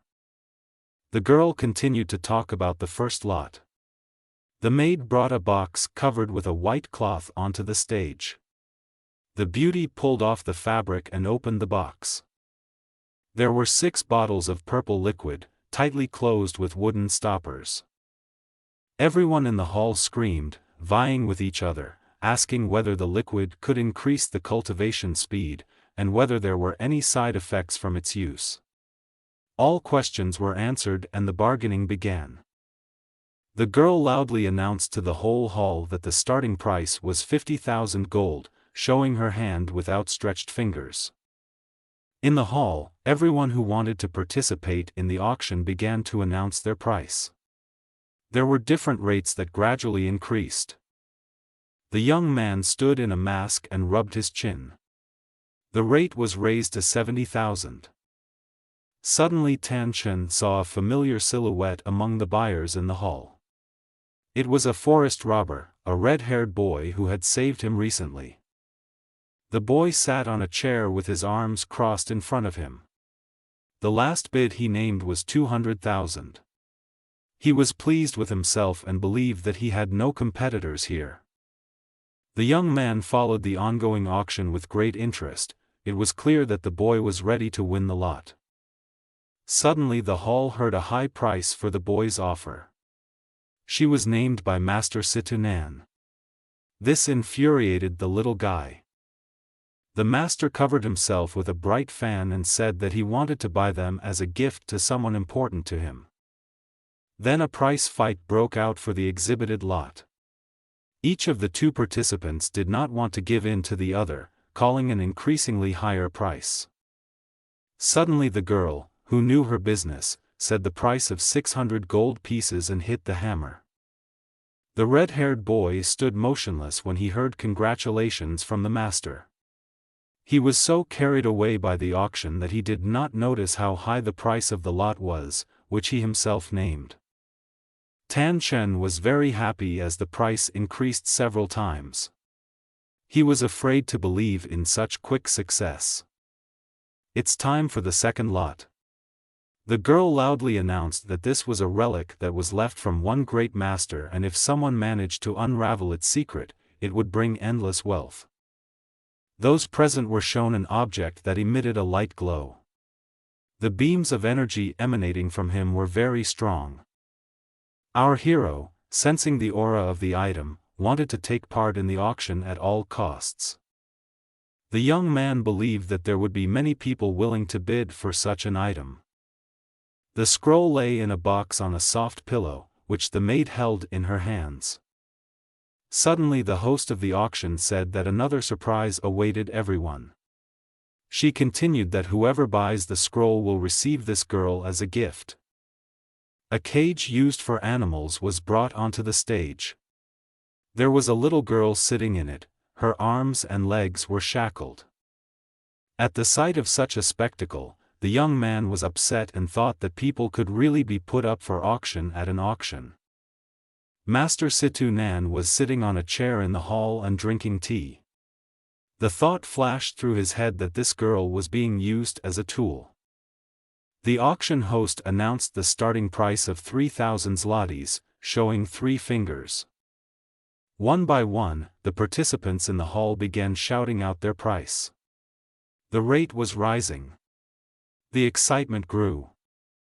Looking at the girl in the cage, and not at the scroll, the red-haired boy also wanted to name his price. He wanted the girl in shackles to become his new toy. The boy increased the price of the lot higher and higher, while pressing the button in the form of a sphere. When suddenly his face became distorted when he heard a price much higher than his. He looked around and wanted to look at the person who this time dared to interfere with him. Our hero stood calmly, holding his competitor's gaze. He was determined to buy the lot without fail. The red-haired boy had 2 competitors at this auction who interfered with him. But if the first time he received the lot by paying an exorbitant price, then the second time he completely lost. The presenter announced that the winner is Tan Chen, who paid the highest price, and he can take both the scroll and the girl. With the third lot, the girl leading the auction announced in a loud voice, "The spiritual skill is rage." In the box, on a pad, lay a cylindrical capsule containing a skill that is considered very necessary for a warrior. The auction continued further. The young man heard that there were more medicinal herbs he needed there. A drop of sweat rolled down his cheek. After a while, he stood in front of Master Manhwa soon and asked him about the herbs. But the official said that only one of them is in stock, so the rest have been sold. Then the guy left, buying only one. Our hero and the girl in shackles, whom the young man won as a prize when buying an ancient scroll, entered the gates of the courtyard. He was thoughtful and sad, because he did not want to become a girl again. The little girl asked where he was taking her. She was very afraid, because she did not know what he would do to her after the purchase. The young man was thinking about something completely different. He forgot about the acquisition. After the guy gave the girl a new dress and freed her from the shackles, he led her to the exit and told her that she could go. The girl did not immediately believe her luck. She didn't understand the meaning of his words. The savior told her to stretch out her hand and poured gold coins into it and again told her that she was free. She still looked at him, not believing the words he said. The poor thing still looked at him, not believing the words he said. Tears appeared in her eyes, but they were tears of joy. She couldn't even say a word of gratitude to him. Our hero stood, following her with his gaze, until her delicate figure completely disappeared from sight. The teenager did not suspect that someone was watching this scene. High on the tree, in the crown of the tree, sat a man dressed in dark clothes and had a black bandage on his face. The courtyard was visible from above, from the building that stood nearby. On his balcony stood a girl who carefully watched the young man and his companion. This was the stranger Tan Chen was fighting over. The next day our hero decided to walk around the city. He walked carefree along the street flooded with sunlight. When suddenly I heard an old man who was sitting on the ground and asked the guy to carry him home. The old man said that he had sprained his leg, and his house was at the end of the street not far from here. He indicated the direction where to carry it. The guy listened to the old man and decided to help him. And at this time, at the end of the street, enemies were hiding, who were waiting for their prey with weapons. There were 5 people in ambush. Suddenly, quite unexpectedly for the men, a girl appeared there. This was the stranger, because of whom our hero had previously fought with 3 hooligans. The warriors who were sitting in ambush were surprised by her appearance. The girl fought with the men, whose mistake was that they did not know how well she mastered martial arts techniques. They came so close to her. At this time, Tan Chen was carrying an old man on his back, who was groaning and complaining about his sore leg. Suddenly he asked the young man to lower him to the ground. As soon as the old man touched the ground with his feet, he immediately began to quickly run away from the young man, shouting apologies. An expression of amazement was reflected on the guy's face. He didn't understand what was happening, because a minute ago the old man said that his leg hurt, and a minute later he quickly ran away. The young man suspected that something was happening here. He ran to the place that the old man had pointed out and saw that 5 warriors were lying there dead. Unexpectedly for him, an arrow flew there and with a crash entered the wall next to him. The young man was very scared. Did someone really want to kill him? But looking at the arrow, he saw that a white handkerchief was tied to it, tied in a knot with something in it. Then the guy realized that someone had decided to give him something. Our hero took off the bundle and unwrapped it. In the middle of the scarf there was a plant, a silver flower. The plant had a subtle aroma. The young man wondered who this message could be from. The young man mentally went through all his friends who could help him in this way, but did not know exactly who it was. The guy stood with a flower in his hand and looked at the dead warriors. He didn't know who helped him this time. At that moment, the young man did not know that he was being closely watched by the one who helped him. She stood on the balcony of the building overlooking the street where it all happened.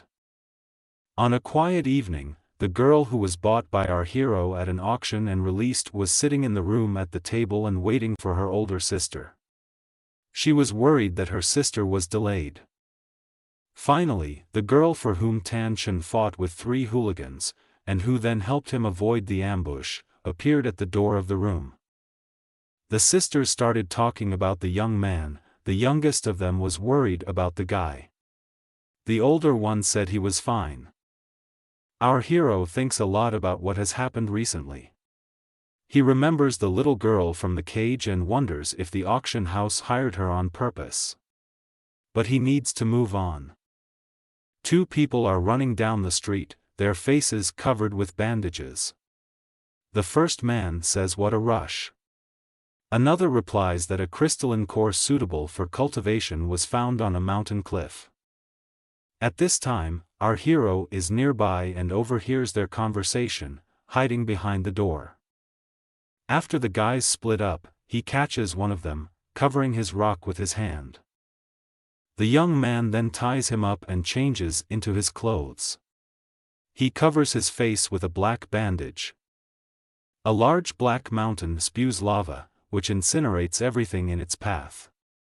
The fiery vein goes down and cools at the foot. Many people gather at the cliff, all of them are dressed in dark clothes, their faces are hidden. A black raven sits on a burnt tree without a single leaf.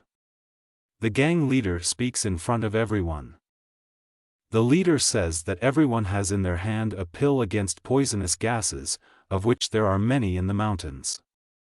He tells everyone to take the medicine. The red-haired boy says that regardless of whether they find the stone or not, everyone will receive 100 gold coins. Our hero thinks about the boy that he must be from an unusual family and it seems too correct. Suddenly a loud noise is heard from the side of the mountain, and everyone freezes in surprise.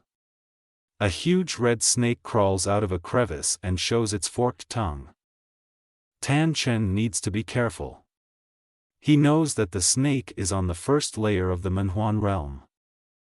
On the forehead of the poisonous snake there is a crystalline core, which is so necessary for cultivation. The leader, pointing to the snake, tells the daredevils that whoever kills this beast will receive 10,000 gold coins. The young man thinks to himself, are all these people just cannon fodder? He sees how scared some of the men are and beads of sweat appear on their faces. But all of them, under some strange influence, rushed forward towards the snake, which sensed the approach of people. The fire of enormous temperature, which incinerated everything in its path, was everywhere. People's bodies burned like matches. The leader of the gang stood with his men in the distance and watched what was happening. One of the devoted people, worried for his life, said that he would retreat, and they would cover his retreat. The beast turned out to be truly stronger than anyone expected. But the impudent boy said that he had come up with a way to defeat the snake. No wonder the leader handed out a pill to everyone before the start. They took lives. The red-haired boy, having taken the lives of other people, increased his strength many times over. All the people who gave their lives were burned.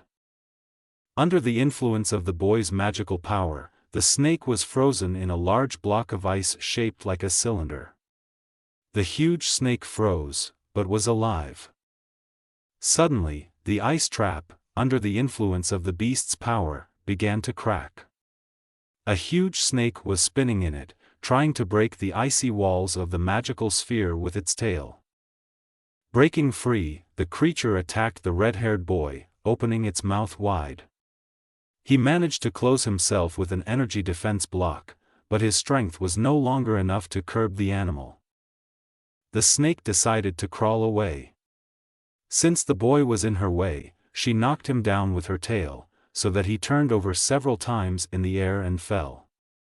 Her gem was on her forehead. The huge creature raised a cloud of dust and disappeared into it. She crawled away towards the green forest. Tan Chen watched all this. It's good that he realized not to take the pill that was handed out. He didn't expect this snake to be so strong. But, fortunately, the young man recently learned a suitable skill. The snake attacked our hero, unexpectedly appearing from the forest. But he was ready for any maneuver. The young man took out his sword and put it forward instantly. His actions were confident and precise. The guy created a triple field of protection, and instead of one of his bodies he received 3. His energy increased manifold. All his copies were armed with swords. The attack on the animal began from all sides. It seemed that the young man was simultaneously attacking the beast in several directions. And it was just like that, there were many copies of it. They all fought the creature. The serpent was defeated, its huge body collapsed near the young man, who was already standing with his sword drawn. His energy field was already collected into one body. Tan Chen defeated the snake. The young man approached the head of the killed creature. The snake's eyes were still open, and there was a precious stone on its head. The guy pulled out the crystal core. It was a large cut red stone. Suddenly, from a hole formed in the snake's head, the snake's blood splashed directly onto the young man's face. But he managed to close it with his hand. The liquid was thick, sticky with a purple tint. Suddenly, under the influence of snake venom, the guy froze. It paralyzed him. The young man could not move, his arms and legs did not obey him. He dropped the crystal core from his hands, the stone remained lying in front of him. Suddenly, our hero heard a growing noise. Someone was moving quickly in the forest. He wondered what he should do now. After all, if he is a young man, the boy will not believe him. So he changed. The leader of the band of robbers quickly ran among the trees and bushes. He did not understand how the snake disappeared into the forest so instantly. The boy ran out into the clearing and saw a girl sitting on the ground. She had black hair. She was deathly frightened by something. Her face was autumn pale. The girl sat motionless. The boy, looking around, asked the girl if she had seen some strange person here. She replied that she saw a man fight with a huge snake, but they both died in the battle. Our hero thought that so that the boy would not have any suspicions about his identity, it would be better to give the stone back for now. Tan Chen, in female form, told the gang leader that he had found the stone. The red-haired boy even jumped with joy and surprise. He looked at the jewel with his mouth open and shouted out that this was the crystalline core. The girl gave him the treasure. The boy saw a wound on her hand and offered to help. He gently took her hand and wiped the blood from her finger. The girl decided to obey him in everything for now, and then take the stone back. The boy was pleased with himself. He took the girl by the waist and said that this time he received not only a crystal core, but also a beauty. It's good that the effect of the poison ended soon. After some time, dusk fell on the city. The windows of the large hotel building were open. It was a multi-tiered building. Lanterns hung from the ends of the roof that curved upward. The red-haired leader of a gang of forest robbers and Tan Chen in female form were sitting near a small oriental table on soft pillows near a quiet pond with water lilies. The girl sat sad and sighed heavily. The boy put his hand on her shoulder and asked her what happened. He was worried that no one would offend the beauty. The girl said that she was worried about her sister, who was now alone. The leader of the gang told her to hurry up and go to her sister. A second later, the girl cried bitterly and said that her sister was very sick and a kind person helped. Then, having calmed down a little, she added that another medicinal material was needed. The girl was delighted when the boy suggested that her sister come to the hotel and he would ask the best doctors to examine her. After these words, the girl hugged him. At this time, in the house of the city lord, the owner's son was talking to his servant.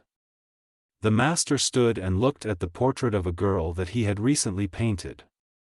He asked the servant whether they had found all the medicinal herbs that he said. The servant replied that there are no two medicinal herbs, which are very rare.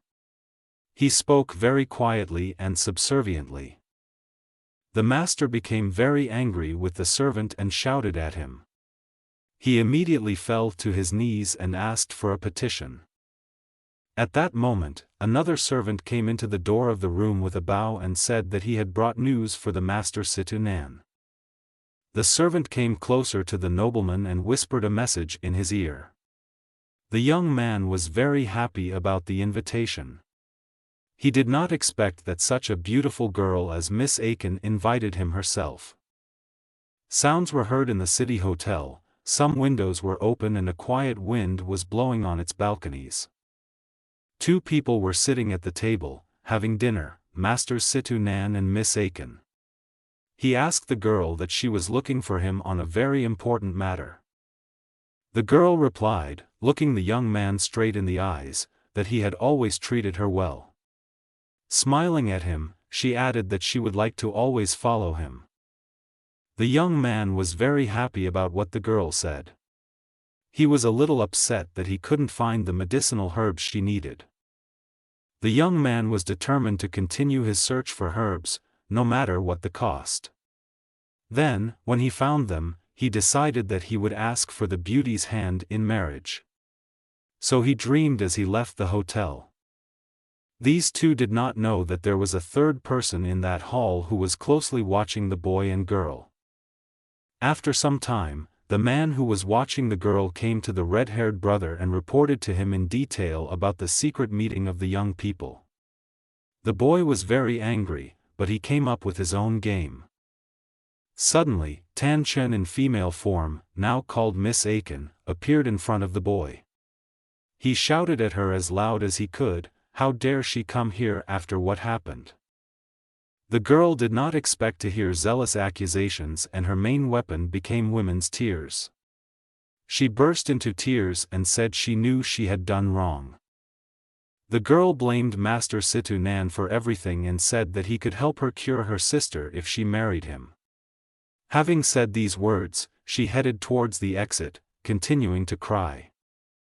She thought to herself that she would have to feed this wolf with her body. She was ready to do anything for such a game. The girl told him to look after her sister because she wanted to die of shame. A moment later the boy was already near her and rushed and grabbed her hand and said that he knew how to help. The boy showed the crystal core and said that he was giving it to the beauty. He said that this was the stone she was looking for. The girl was very happy with the gift and said that when her sister recovered, she would personally thank him. The boy was very pleased with himself and hoped in the future for the gratitude of both beauties. The girl hurried outside, with a crystal core in her hand. She thought the sooner the better, she would take her little sister and run away from the city. After a while, she came to the room where she left Lier. Why doesn't anyone respond, she thought as she walked through the doors. Suddenly, the girl saw Master Situnan there. She asked him why he was here. The guy behaved very bravely. He approached the girl and said that if he had not come, he would never have been able to see her again. Then Tan Chen, in female form, saw his little sister tied up. Li Er shouted that she tried to escape but was caught. Then the beauty promised the master that she would go with him if he let the baby go. The brave little girl, feeling guilty, told her older sister to run and leave her here. Then the beauty promised the master that she would go with him if he let her sister go. Master Situ shouted to the servants to let the girl go. The master's order was immediately carried out by the servants. Little Li Er was free. For a moment, the girls approached one another. The older one whispered something in the younger one's ear. Master Situ Nan hugged the desired Miss Aiken around the waist with one hand, and waved a small fan to himself with the other. So the two of them left the room, where the little sister remained standing. Then in Master Situ's bedroom, when something didn't go as the nobleman had hoped, Miss Aiken was tied up on the bed. The girl lay there and waited to see what she could do in such a situation. Master Situ undressed his robe and began to approach the bed. He said that he had been waiting for this for so long. His face was tense. He looked at the girl's body continuously. The young man grew closer and closer to Miss Aiken and said, approaching closely, that he would be gentle with her. The girl shouted at him to stop, otherwise he would regret it. But Master Situ did not listen. When suddenly the master jumped up on the bed and fell next to him screaming that how did it happen that he was a guy. The nobleman's eyes were round, like two saucers, his mouth was distorted in a grimace of fear. At that moment, the bedroom doors suddenly opened and red-haired brother Lu, sister Li Er and several other guys appeared on the threshold. Everyone saw how the young man Tan Chen was lying tied to the bed, near which was the son of the city lord, Master Situ, naked. The red-haired boy was more surprised than anyone at this scene.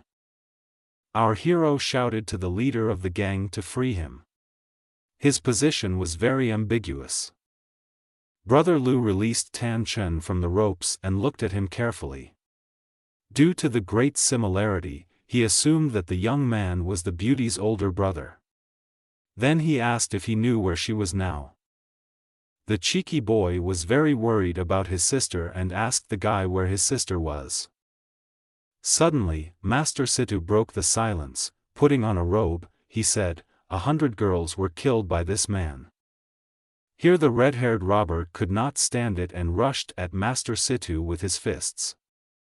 He used his high jump with his arms extended straight. But the city lord's son was ready and drew his sword. The nobleman shouted that Tan Chen and that girl were the same person. Who deceived everyone. The boy did not believe him and shouted that he could not distinguish a boy from a girl. In the battle, the master lost his sword. The two continued to fight, when suddenly 2 axes appeared in the boy's hands. The master was unarmed. Suddenly something incomprehensible happened there. Brother Lu was thrown back by the powerful energy, and he was grabbed by the arms by someone from behind. Everyone turned to the wide open door. In its doorway stood the figure of the city lord. He said, "This is a lord's mansion, how dare they start a fight here?" This was the father of Master Situ Nan, his name was Chen Kong, he had the first layer of the mysterious realm. His son was glad to see him. With one movement of his hand, he released 3 beams of energy that entangled Brother Lu and his men in an instant. Tan Chen and his sister stood hugging each other, they were very scared. They saw how quickly the lord of the city dealt with the trespassers of his home. With just one movement of your hand. When suddenly the city lord turned towards Tan Chen, he was very angry. The nobleman directed his hand with a powerful energy field directly at the teenager and told him to die. Suddenly, little Li Er covered the young man with her body, telling him that she would stay here and ordering him to leave. It's good that the city's famous lore technique, his huge palm, hit the wall of the building near the young man. The wall immediately cracked in several places under the influence of a strong energy shock. The guy told the little girl that she was stupid and next time she should hide behind his back. The Lord was not going to stop, he developed the attack further. Suddenly, ice plates began to fall on the young people from the very top. They were so sharp that if they hit a person, they would cut him open. Tan Chen, picking up the girl in his arms, used his fast movement technique. His reflection was so fast that it seemed that he was in 3 places at the same time. The plates fell past.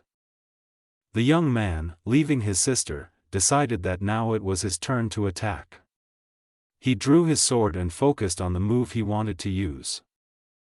The city lord stood protecting himself with a transparent field. He told the guy to show him everything he was capable of. But the young man understood that he had a formidable opponent in front of him. The guy and girl were now near the wall, destroyed by the Lord upon impact. Therefore, the two of them decided that it was better to escape and disappeared. Near a pond with pink water lilies near a wooden house, the rays of the warm sun are playing. It's so calm here that you can't hear any sounds. Tan Chen opened his eyes and wondered where he was. He sat down on the large bed and grabbed his head, it still hurt. The guy was in clothes, his boots stood next to the bed. Suddenly the door opened and a girl entered the room. With her arrival, the sun's rays entered the room. It was Li'er. She brought some water in a large bowl and a towel. Seeing a young man sitting on the bed, the girl rushed into his arms. She shouted joyfully that he had finally woken up. The young people sat down one opposite the other. The guy didn't remember anything. The little girl replied that together they reached the gate of the sect, then he lost consciousness, and the master saved him. The guy was happy. As the little girl closed the door to leave him alone to rest, she looked at him tenderly as their adventures brought them closer together. Her gaze was gentle and caring, but it was more than friendship. As soon as the door closed behind Li'er, a weightlessly bright image of the teacher immediately appeared. He cheerfully told the young man that after his journey to the city, luck was still on his side. The teacher did not listen to the young man's reproaches for being absent for so long and not helping the student during the tests. He said that he had 2 news, good and bad, and which one he should start with. The guy chose to start with the good news. Then the teacher raised his hand with the scroll that Tan Chen bought at the auction and said that this is a spiritual scroll, now you can get any treasure. Then Tan Chen asked about the bad news. The teacher replied that this is only part of the fragment and we need to find another. Hearing this, the young man hurried outside, he wanted to meet someone else. Our hero was in a hurry to find out how the mistress was treating cold poison, so he went to her chambers. He stood in front of the door, daring to enter when he noticed frozen water underneath it. It was very cold in her room, the lady stood like a frozen figure. As he got closer to her, he became colder and colder. The beauty's eyes were closed, it seemed that there was no life in her. Her arms were bent, as if frozen in motion. The teacher appeared in the room. He looked at the lady and asked the young man how long all this would last. The young man thought that she had spent too much effort on saving him and the poison was activated. Suddenly the teacher sharply said that she needed to take off her clothes. The young man was surprised at this order. But he did it. Then the sage did acupuncture. The girl's entire back was covered in needles, which activated her energy. This was supposed to improve her blood supply. But the method did not fully work. The student asked what to do next. The old man replied that the guy would pour his aura into her body. He did just that. The girl threw herself on his chest, she felt cold. The sage mixed the elements of ice and fire in his hands, alternating their effects on her body. Suddenly a strange energy burst out from within her. It was a cold poison that had accumulated in her body. The teacher said that the poison had become solid. It was necessary to physically destroy him. The poison was so aggressive that it began to attack the young man. The ice spread around our hero, his legs began to stiffen. He couldn't take a single step, he was frozen to the floor. His body froze higher and higher, so he could no longer even turn his body. His hands will soon freeze. When suddenly he remembered the crystal core that was in his pocket. He took it and swallowed it. At that same moment, changes began in his body. He began to emit the energy of the sun, the rays emanating from his body were red. Then there was an explosion, in the center of which the young man was, but there was no harm from it. The ice melted and turned into water. On the floor, among the remains of small pieces of ice that disappeared before our eyes, sat the lady. Her hair was wet, she touched it with her hands. The beauty seemed to have just woken up from a dream.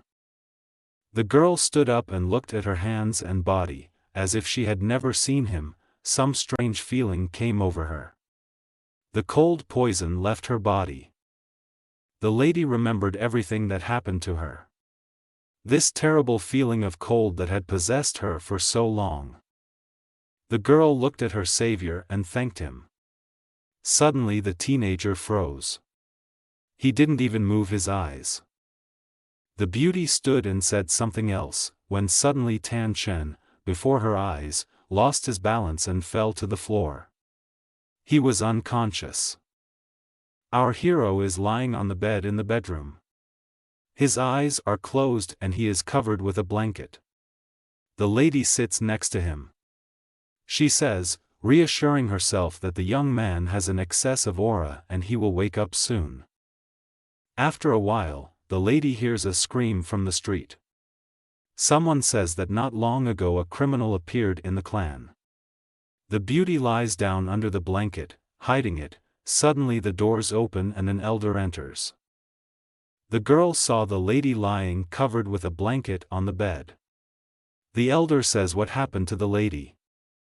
The patient replies that she overdid it a little during the last training session and decided to rest to recover. The elder leaves, wishing him a speedy recovery. The lady wants to get out from under the blanket. Suddenly he hears the young man move and say something. A girl and a boy are lying next to each other on the bed. She gently covers his mouth with her hand. Their bodies are so close to each other. The lady and the guy hold hands, they look into each other's eyes. He says that he will take full responsibility upon himself. Suddenly, the girl jumps up and tells him not to talk nonsense. This is not what he thought. Our hero smiles, he is very pleased to be here. He asks what she meant by talking about nonsense. Then the girl, realizing that the young man is still too weak, tells him to go and get dressed first. Without expecting it from himself, our hero grabs her hand, pulls her towards him and kisses her tenderly. Their bodies are very close. But the girl decides differently. The lady slaps him in the face and tells him to come to his senses. He did not expect such a turn of events. He doesn't understand why she did this.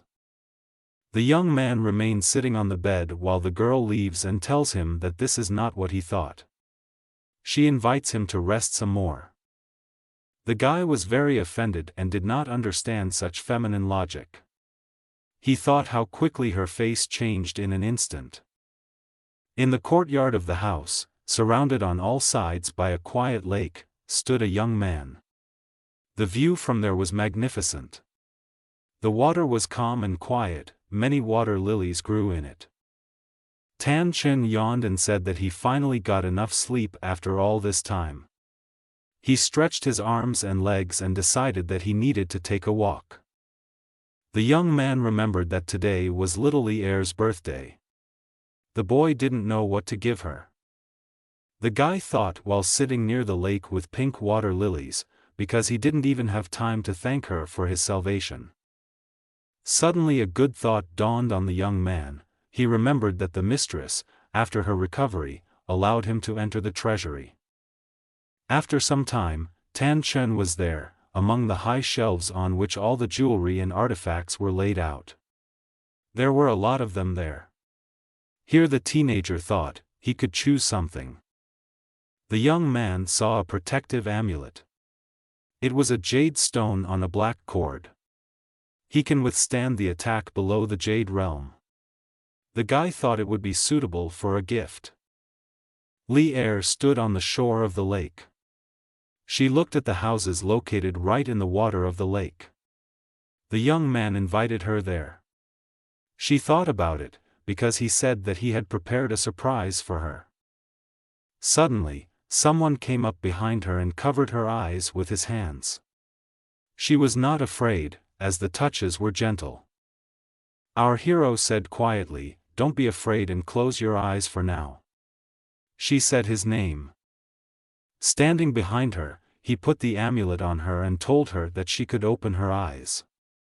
The little girl saw the jade stone and was very happy. She thought, why he gave it to me today. The girl was very touched by the expensive gift. She asked why he gave it today. The boy only began to say that today, because he was cut off mid-sentence. The little girl remembered that today was the Qiqiao festival and decided that he wanted to make a confession to her. The girl did not allow him to say another word and covered his mouth with her finger, indicating that he would shut up. She said that she understood him without words and looked at him tenderly. The young man realized that she had misunderstood him. The situation became tense and silence hung in the air. Suddenly the girl admitted that she liked Tan Chen. She once shouted loudly about it. In an instant, Li Er remembered how they traveled together and she fell in love with him. She thought her love was unrequited. Well, that turned out not to be the case. She continued to dream. The girl was immersed in even greater memories and thought that the young man decided to express his intentions during the Qiqiao festival. The guy had to clarify everything. He said that the girl misunderstood him and that in fact this pendant was a gift for her birthday. The girl, upset, could not utter a word. The young man said that he always looked at her as his sister. Li Er understood everything. She couldn't understand how she thought of more. His words, just a sister, repeated in her head. The young man continued that he had a man whom he liked very much. The girl was very angry. She didn't even thank the guy for the gift. She quickly turned around and shouted as she walked that she was not well and was leaving. The baby ran along the path and cried all the way. She realized that she was dreaming about something that didn't actually happen. Suddenly, someone's black shadow flashed across her road. The girl was taken aback by the surprise. It was an elder. The boss, having overheard a conversation between two young people, brazenly told the girl that, despite religion and rules, she was a very brave girl, because she confessed her feelings to the young man. The girl was even more upset. She wanted to explain everything to the elder. But she shouted at her that there was no need to explain anything, she saw everything herself. The little girl sat down on the ground and said that only she was to blame for what happened. The elder stood next to her. She looked at the girl carefully and said that she would not tell anyone about this. In addition to silence, the elder offered help. She said, putting her hand on the baby's shoulder, that she would help the girl get the boy if she did everything she said. Li Er wondered what the elder would order her to do.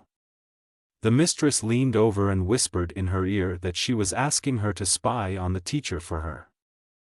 The little girl was taken aback by what she heard, because the teacher had always treated her well, and she should not tarnish his name. The elder saw the girl's lack of determination and said that she could give an answer at any time. The boss told the little girl that she should think carefully, since this is her only chance.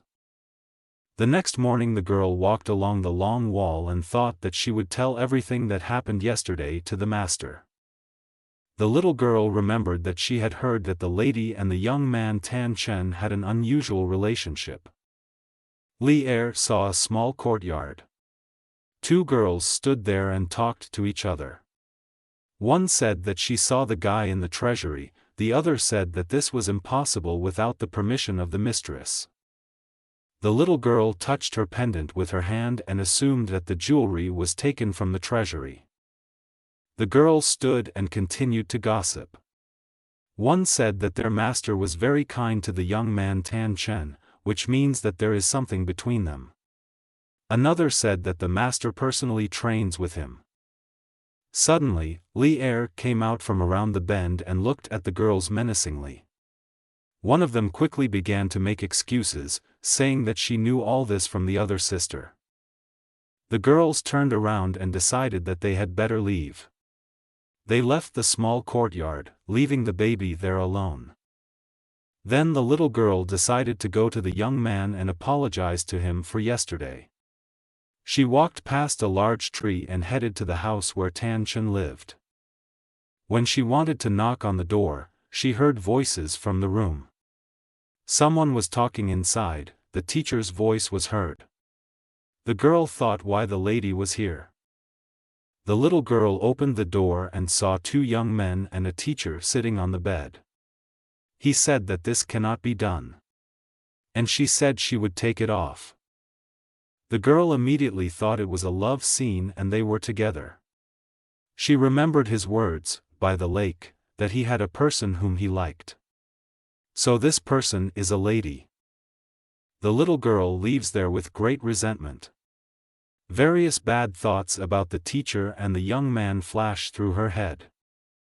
At this time, in the room, the teacher is sitting on the bed in the lotus position. The young man got out of bed. She says he is too noisy and his tongue should be cut out. The guy straightens his clothes. The lady had just checked his body after the cold poison he had experienced while saving him. The young man hoped for more, but was mistaken. The little girl went into the forest to think about everything. She sat down on the ground near a large tree and began to cry. Dan was next to her. Thoughts were confused in her head, but none of them were good. Suddenly the little girl was overcome by a strange feeling that someone was there. Everything around her turned bright red, as if a negative field had formed around her. She was only worried about her pet. The small figure of the girl disappeared, the portal closed. Only Dan remained sitting on the grass near the tree. He waved his little arms, his round eyes wide open. Li Er found herself in a mysterious forest, where everything turned bright red. Trees, leaves and grass were all painted this color. Suddenly a black shadow flashed across the path. Someone said that she has finally arrived.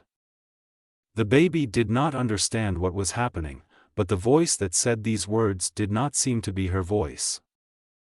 The beauty was surprised that there was a copy of her standing in front of her. Her double said that this is herself. The girl put her finger on her copy's forehead. She said it was her second version. The baby fought with her dark half, but could not fight anymore. There was less and less good left in her.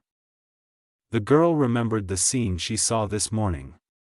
How the young man and the lady were together. Her last arguments were in vain. The bad side of her was increasingly overpowering her consciousness. She thought that if there was no teacher, then Tan Chen would be hers forever. The two halves hugged each other, becoming one. The copies united and became one body, with the goal of getting the guy at any cost. At this time, having finished the training, the lady left the student's house. He shouted after her to be careful along the way. After some time, the guy was hit by someone from behind. He caught someone with his hands. It was Dan. The guy asked him why he was here alone without a mistress. The creature called for help, pointing into the forest. The young man hurried there and saw that his little sister was sleeping there, near a large tree. The young man approached the girl, sat down and took her head on his lap. He asked if she was okay. The girl opened her eyes. Her gaze changed, but Tan Chen didn't notice the change. For him it was still the same baby. The two of them sat on the shore of a reservoir and their figures were displayed in the calm water. She asked why he was here. The guy said that her favorite Dan called him and he was worried that nothing would happen to her. The young man looked at the baby carefully and asked why her eyes turned red. Little sister quickly replied that it was from training when she wanted to learn a new fire technique. The girl said thoughtfully that night near the lake before the festival, she was a little crazy. The little girl asked for forgiveness for everything. Our hero reassured her and said that it was his fault that he could not explain everything and caused a misunderstanding. Tan Chen said, looking into her eyes, that she should be his sister. The boy did not notice how her hands clenched and her mouth closed tightly in a grin. It was only for a moment. Then the little girl smiled and called him her brother. He hugged her and called her little sister. The young man pointed to Dan, who was sitting on the sidelines and carefully watching the girl. Then Li noticing her pet, extended her hands to him. She called him into her arms. Suddenly the little creature became capricious and jumped into the arms of the guy, and not the girl. Tan Chen was surprised why the pet did not want to go into the arms of the owner. He looked at the creature, which closed its eyes and pressed against him in fear. The girl laughed loudly and explained that she had been very busy lately and did not have time to care for her pet. In the end, she invited the guy to take care of him for a while. The two parted, waving goodbye to each other. The young man took the small round creature with him. At that very time, in the city lord's mansion, dull sounds of blows were heard on its upper tier.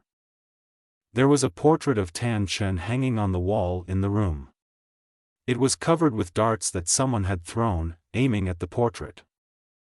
This is how the son of the city lord vented his rage. While doing this, he remembered that he asked his father to help him take revenge on his enemy. Master Situ Nan was not happy that there was still no news about this. The young man could not wait any longer and decided to find out everything about it himself. He got so angry that he spilled his glass into the water when he put it on the table. The son of the owner of the house walked along the long balcony along the rooms. The door to his father's room was slightly open. Outside the door, the young man heard the sounds of his father talking to someone. The unknown person told the gentleman not to worry, everything would be sorted out. The master's son wondered who his father was talking to.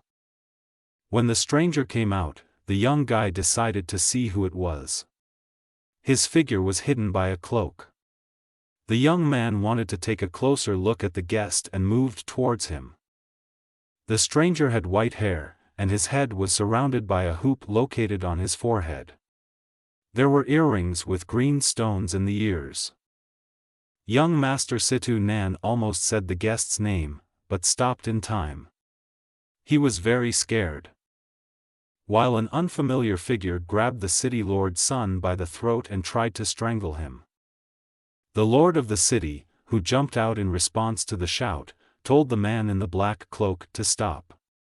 The lord shouted that it was his son.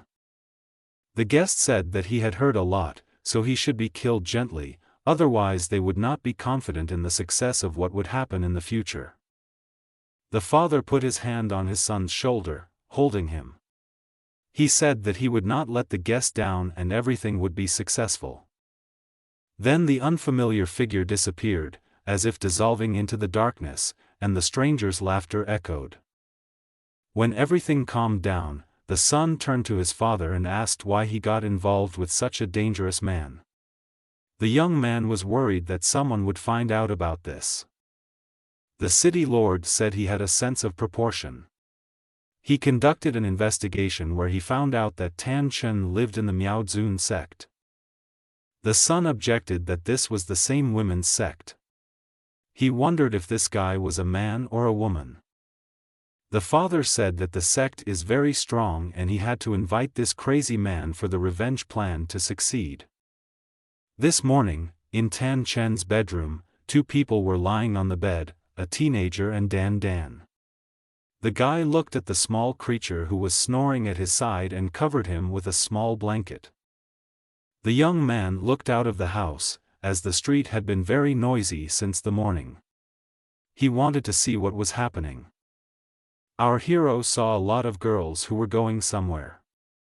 They seemed to be marching in a row, one after the other. The guy thought that something had happened. The mistress stood on the stone steps leading up, surrounded by maids on all sides. There was a crowd of people below. Many of them shouted for the demon to come out and die. The lady said that the sect always welcomes guests. But she doesn't understand why people came here. A nobleman in the front row of the crowd said that many girls had been kidnapped in the city recently. He asked with an important look whether the sect knew about it. The lady loudly told the crowd that the sect had nothing to do with this. The nobleman doubted the answer and said that after a thorough investigation, the city lord found out that in their sect there is one man who practices the dark arts. The lady shouted that this was a lie. She further said that as they know that the sect only accepts women, there are no men here. As soon as these words were spoken, Tan Chen ran towards them from the top steps and shouted to the lady what had happened. The young man stopped and realized that he had done something wrong, but it was too late to correct anything. The nobleman pointed his hand at Tan Chen and said that how to explain the fact that that man is here now. The lady crossed her arms in front of her and said that this man recently broke into our sect and, as punishment, he began to serve there. The nobleman showed the object to everyone present. It was a jade tablet of a sect disciple. He said the item was found at the missing girl's home. The young man looked at the object and thought that he remembered that he had not lost anything. The guy didn't understand how the sign could end up in the city. Tan Chen said that this thing really belongs to the sect. The lady stood there and didn't even want to look in the young man's direction. Li Er stood half-turned and shook her head. The nobleman said that he wanted to show the girl who managed to miraculously escape punishment.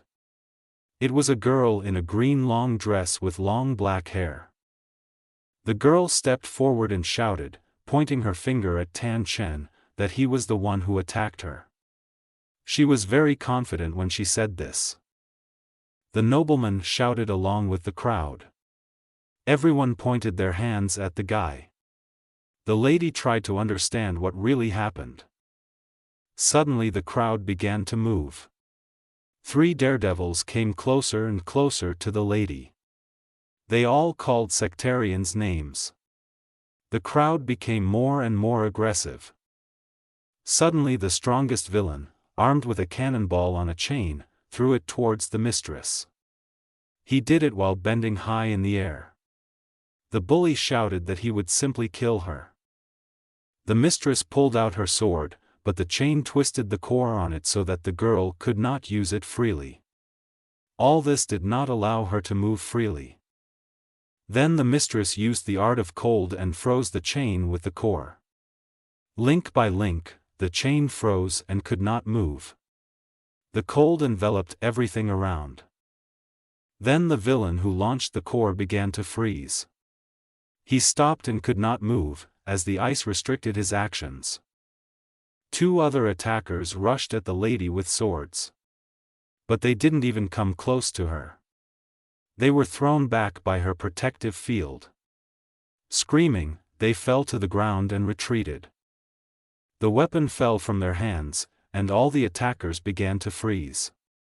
A huge block of ice formed there. Thanks to the mistress, all the disciples of the sect were temporarily protected. They could live peacefully for a while. Tan Chen was in his room with the teacher. He asked him if he could defeat the people outside with his current method. The sage answered the guy that he could resist them, but he could not defeat them all. Then the young man remembered that the girl who pointed at him was acting strangely. He thought that maybe it was a conspiracy against him. Suddenly, the little sister appeared in front of the teenager. He asked her why she was here. The girl said that there was now discord in the sect and suggested that he run away. She wanted to show him the secret road.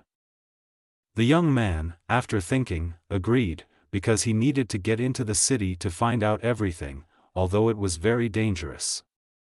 He said that the little girl would tell the lady that he would definitely return. The guy quickly collected his things and said goodbye to his little sister, who promised to convey his words to the mistress. The lady was in her chambers when Li Er came to her. She stood and looked at the ball, in which the nobleman and his servant with a sword were covered. The teacher stood in the middle of a large room near a round table on which there was a ball. She asked the little girl what the news was. Little Li Er bowed her head and said that there was nothing new except that Tan Chen left. After these words, the girl immediately became sad. She seemed not to have heard the previous phrase and asked the baby again, or if he really left. The girl asked the little girl what he said before leaving. The little girl shook her head. Then the teacher said that it was okay, he was not a member of a sect, he could freely leave. Then Li Er fell to her knees and told the lady that she would be with her to the end, no matter what happened. The teacher approached the little girl, ran her hand through her hair and said that she was glad to hear this. At this time the young man was in the city square. It was crowded there. Tan Chen was with Dan Dan. He carried it on his hand in front of him. On the way, he met an old man who was smoking a pipe with tobacco and asked him what he had heard about the kidnappings of girls in the city. Then the young man asked where the relatives of the missing girls now live. The old man said that everyone moved out at the same time. Our hero walked along a deserted street, where lanterns hung and swayed in the wind, but there were no people there. All the houses were empty. The young man went inside one house. Everything was tidy there, everything was in its place. He went into other rooms, but the picture repeated itself. Everything was tidied up, as if someone was trying to cover their tracks. The guy left that house. He thought that all this did not mean anything and that he must continue his search. When suddenly someone ran into him while accelerating. The man running was in such a hurry that he did not see him. She was a small girl with big green eyes and light brown hair. She was very scared and was running away from someone. The girl hid behind the boy. The pursuer appeared there immediately. He was a tall man with black hair. The villains wore a devil mask with horns. The enemy's red eyes radiated death.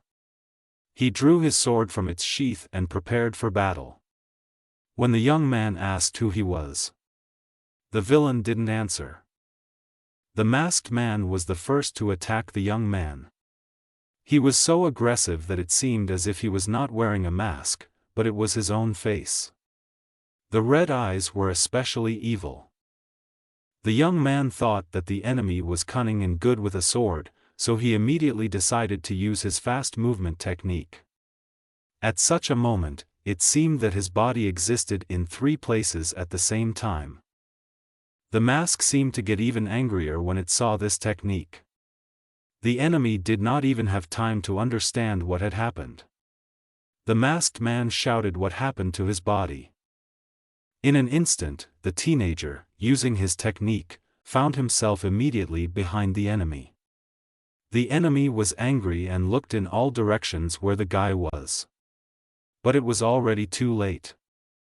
Our hero kicked the villain in the back with such force that he flew several meters forward and fell, spinning on the ground several times. The masked man stood up after the blow and again did not understand what happened and where the guy was. Tan Chen asked the enemy who he was. The enemy began to ask the young man not to kill him. He was just about to say his name when an arrow flew straight into his heart. The killer did not want the guy to find out the name of the man in the mask and kill him. Our hero approached the baby and took her by the shoulders. He asked her if she was okay. The girl was short and very thin, with long light brown hair. The two of them stood near the dead body of the enemy, who lay in a pool of blood. The guy asked the girl what her name was and why the man was following her. The girl was very scared and was still shaking with fear. Her name was Vut Guyu. She said that this man wanted to force her, but she didn't finish the sentence. The baby grabbed her head with her hands and grimaced in pain. She said her head hurt a lot and she didn't remember anything. The poor thing fell to the ground and began to writhe in pain. The guy was afraid for her life. He felt very sorry for her, he needed to help her urgently, so they had to leave there urgently. The two of them entered the spacious hall of the hotel. The young man supported Vut Guyu all the way. The guy asked to rent a room and something to eat. The servant looked at the guests and immediately realized that Tan Chen was not an ordinary guest. The servant invited the guests into the room. At this time, there are two people in the large tent, the owner and his servant. The gentleman sits in a chair with his hands folded in front of him. His servant is standing near the table. He tells the owner to eat, as he will lose strength. The noble gentleman replies that they should not worry about him and go eat. The man is very sad, something has upset him greatly. Suddenly, the young man behind him, another person, bursts into the room. The young man shouts to the gentleman that he has found her. The owner of the house jumps up and asks where she is. His eyes perked up, he was very happy with the news. In a hotel room, next to a sick girl lying on the bed, her savior is standing. He is very worried looking at her. The guy thinks that her body is not injured, the girl just fainted. Three people burst into the room, a rich gentleman and his two servants. The nobleman sees that the young man is holding the girl's hand, and she is motionless, unconscious. He thinks Tan Chen is her abuser. In an instant, the energy of revenge turns him into a beast. The wild animal awakens in him immediately, not foreshadowing anything good for the young man. Our hero does not understand why these people burst into their room. The teenager begins to defend himself. His hands begin to create an energy field. Opponents begin to prepare for battle. The guy will resist him in order to protect not only himself, but also the girl. The enemy is ready to use the fire technique.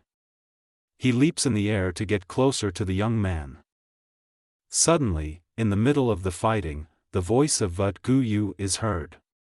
She, having gathered her last strength, shouts for the opponents to stop. The young man, hearing her voice, stops and his opponent does the same.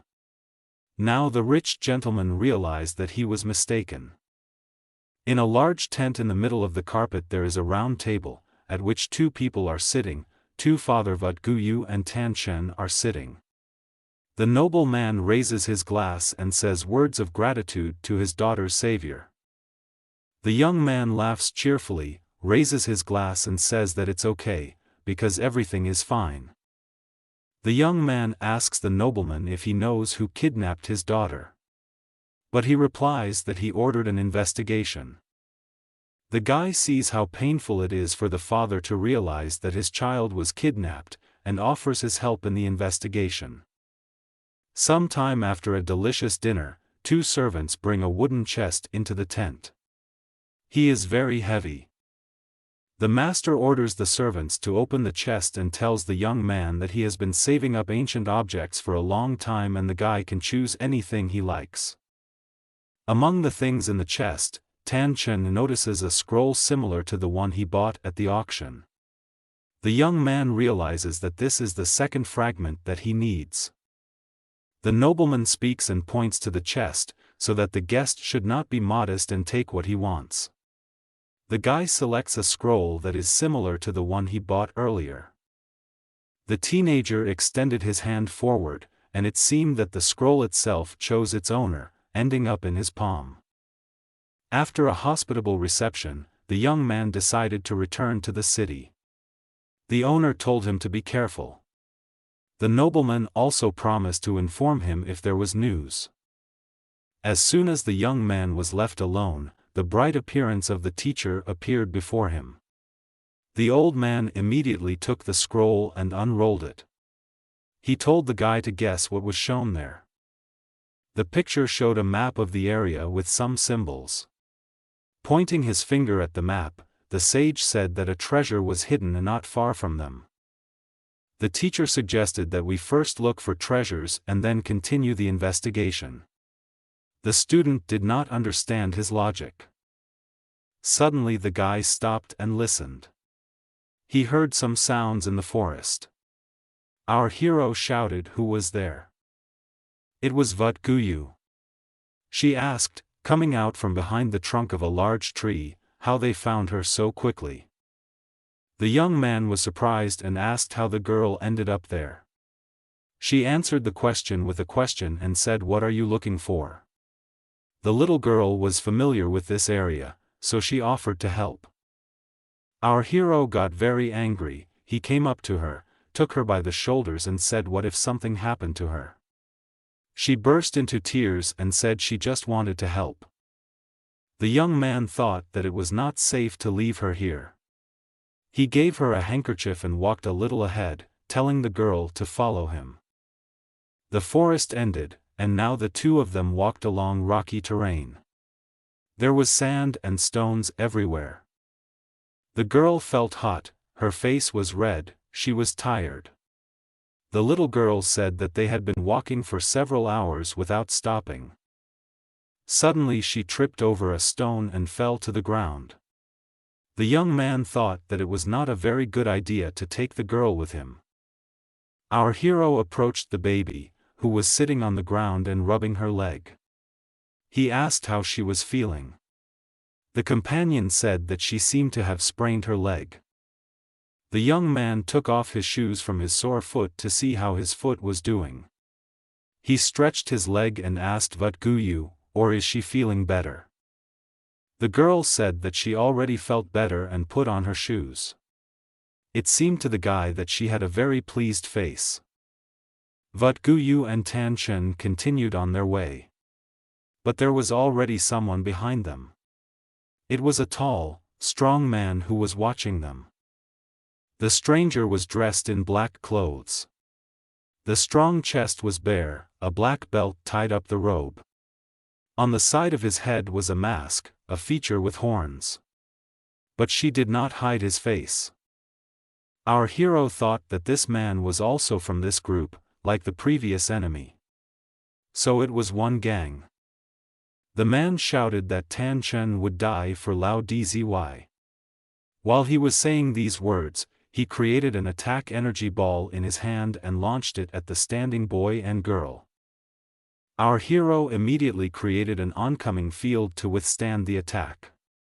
Their forces met halfway.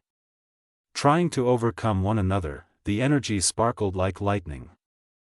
The young man's energy field won and threw the enemy several meters back. He fell to the ground from a great height. The enemy managed to land and break on the ground with his hand.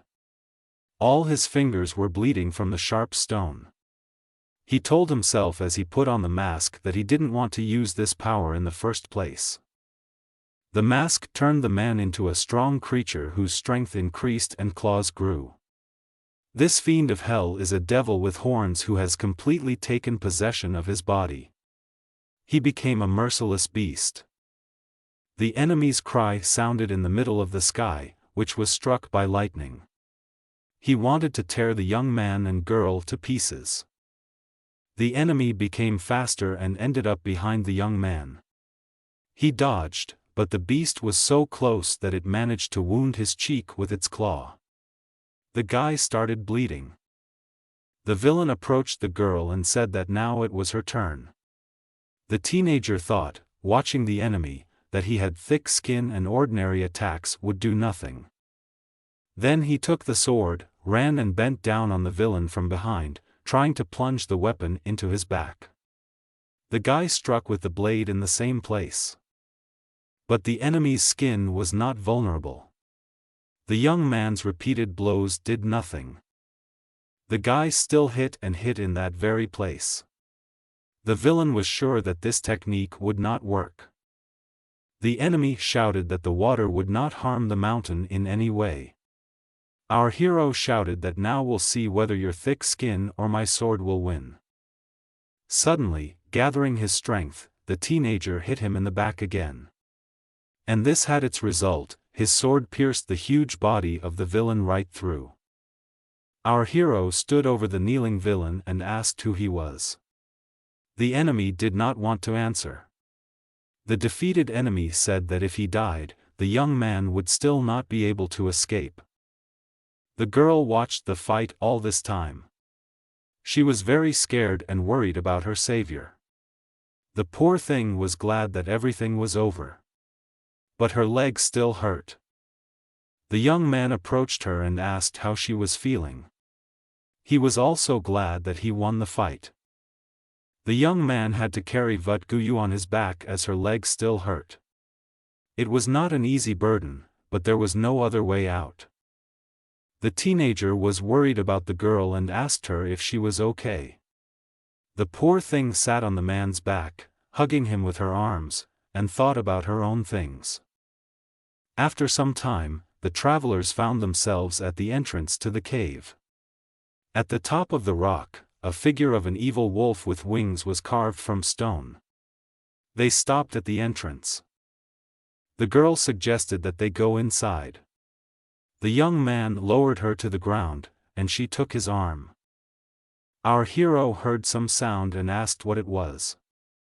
A drop of sweat ran down his cheek and he became wary. Suddenly the baby herself went inside. The young man did not have time to stop her, he shouted at her not to go there. As soon as she stepped on the round stone at the entrance to the cave, everything changed. The stone figure of Agr came to life. Her eyes glowed with fierce hatred for those who disturbed the peace of the cave. The beast flapped its wings and flew away. The girl saw the monster and screamed. The poor thing fell. She sat on the ground and could not move from fear. The monster stood not far from her. Our hero shook his finger at the beast and shouted at him so that he would not attack the baby. The guy decided to use the technique of many swords, which fly at full speed towards their target and hit it. But the enemy immediately reacted and froze all the flying weapons, which fell uselessly to the ground before reaching the enemy. The man wondered what level his opponent had then. The situation was critical. The monster approached Vatguyu and raised its paw with claws over her. He never took his eyes off his prey for a minute. He decided to throw stones onto her fragile figure. Suddenly the young man managed to grab the baby in his arms and jump away before the boulder fell on the place where she had recently been sitting. The beast, seeing this trick, became very angry. The monster used a cold technique. Many pointed ice flows grew there. The teenager urgently needed to come up with something. Instantly the cold began to overcome the people's bodies. A young man and a girl were sitting on a mountain of ice, with sharp spikes of large ice floes sticking out around them. Their bodies stopped obeying their owners. A little more time and they will turn into cold statues. The guy no longer felt his legs. The little girl says that she is very cold, hugging herself with her arms. The beast was getting closer. He has already opened his mouth. His fangs were large and sharp. Suddenly, Dan's little pet appeared in front of the monster's mouth. The young man shouted at him to fly away. Unexpectedly for people, the small creature that boldly came to their aid was reincarnated. A huge dragon with large wings appeared there. It had 2 paws with large claws. The snake was so huge that the monster's figure was now very small in comparison. The dragon flapped its wings, a stream of red-hot fire burst out of it, melting the ice. At the same moment, the winged monster again turned into a stone statue of a white tiger. He was sitting in the same place at the top of the mountain, at the entrance to the cave. Everything around was quiet. The dragon disappeared, and the small creature Dan Dan appeared there in front of our hero in a swirl of energies. Vatguyu was surprised and happy to see her pet. She told her brother that he had such a strong spiritual beast. The teenager replied that this was one of the low-level spirits and his name was Dan Dan. The young man did not know why he had changed so much. Little sister said that Tan Chen had already saved her 3 times and she didn't know how to repay him. Halfway through the words she fell silent and thought about something. Then the baby's cheeks turned pink. She approached the young man and kissed him, while standing on tiptoe. Her appearance radiated love. Suddenly the guy felt dizzy. He looked around and everything around him became dim. The young man's eyes focused on the girl. She introduced herself to him covered in flowers. The young maiden said that Tan Chen's brother became happy. His appearance was very strange, he looked at the baby as if under the influence of hypnosis. He asked her what she did to him. The little girl was angry that the young man was still resisting her spirit beast. The little liar was exposed.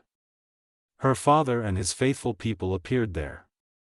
She told the teenager that initially the family wanted the guy to die suddenly. But then plans changed. The nobleman asked how the girl was doing.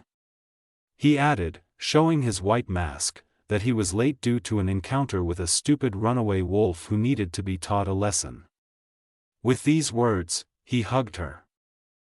Tan Chen perked up and pointed at them and said that they were both not father and daughter. Now he realized that it was all a game. A man and a girl stood hugging each other. The man said they were a well-known couple of thieves in the area. They acted against noble fools whom they deceived in order to rob. The young man showed Dan Dan and asked if they wanted it. The little creature closed its eyes in fear. Evil people began to approach him so much that he started to run. The man told his men to run after him. The teenager, having run a good distance, stopped and decided that it was time to stop the thieves. The fugitive turned around when he heard the noise and wondered who it was. It was impossible that they had caught up with him so quickly. Suddenly, in the darkness, the figure of a girl with a veiled face appeared. Tan Chen pulled out his sword, he didn't see who was chasing him. He wanted to get this over with quickly. But I felt a strong aura of the enemy. The young man quickly threw his sword at the place where he heard footsteps. He thought what powerful spiritual power the enemy had. The guy directly jumped onto the sphere of protection built by the enemy. And I saw a girl in the energy field. Looking at him, she recognized the man's face. Unexpectedly, the young man asked the girl whether they had never met before. And then he remembered that he was protecting her from 3 hooligans who were pestering the beauty on the street. The former rival also recognized her savior. She looked at him carefully and said that it was him. The young man explained that he was running away from his pursuers and stole into this place. He added that he attacked her, mistaking her for one of the villains. A moment later, a gang of thieves already appeared in that place. The gang leader said they had finally found him. The young man rushed forward, protecting the stranger with his body. He told her to run away while he detained them. But suddenly the girl used suffocating tactics against numerous enemies. The spirit of a cobra possessed her, and with her poison she began to strangle her victims. All gang members fell to their knees and grabbed their throats, as they could not breathe freely. The man directed all his vitality to fight the cobra, but his spiritual wolves could not cope with such strong energy. The leader turned into a ghost, he shouted and called the girl names. Our hero did not think that the girl had such energy and she would be so merciless. All enemies lay defeated. Then the young man remembered all his adventures in the city and suggested that perhaps she had sent him medicinal herbs. Then a little liar crawled to Tan Chen's leg and started asking the guy to save her. She said she would do whatever he asked. The young man jumped away from the lying Vut Guyu to the side, not wanting to see her. He gave a firm answer in the negative. Suddenly the young man's savior covered her face with her hand. Her eyes were closed. The guy ran up and asked if she was okay. The girl, turning away, told him not to come near her. She even waved her hand. Suddenly a noise was heard there. It was the roar of a stone falling from above. The young man managed to grab the girl and jump to the side, so that the stones fell nearby. But they fell due to loss of balance. The guy accidentally ended up lying on top of the girl. Their faces were close to each other. He asked if she was okay. The stones began to crumble and fall from top to bottom. The guy said, "We need to get out of here." The young man looked at the entrance, but it was blocked. He said they were stuck in this cave. The stranger was getting worse and worse.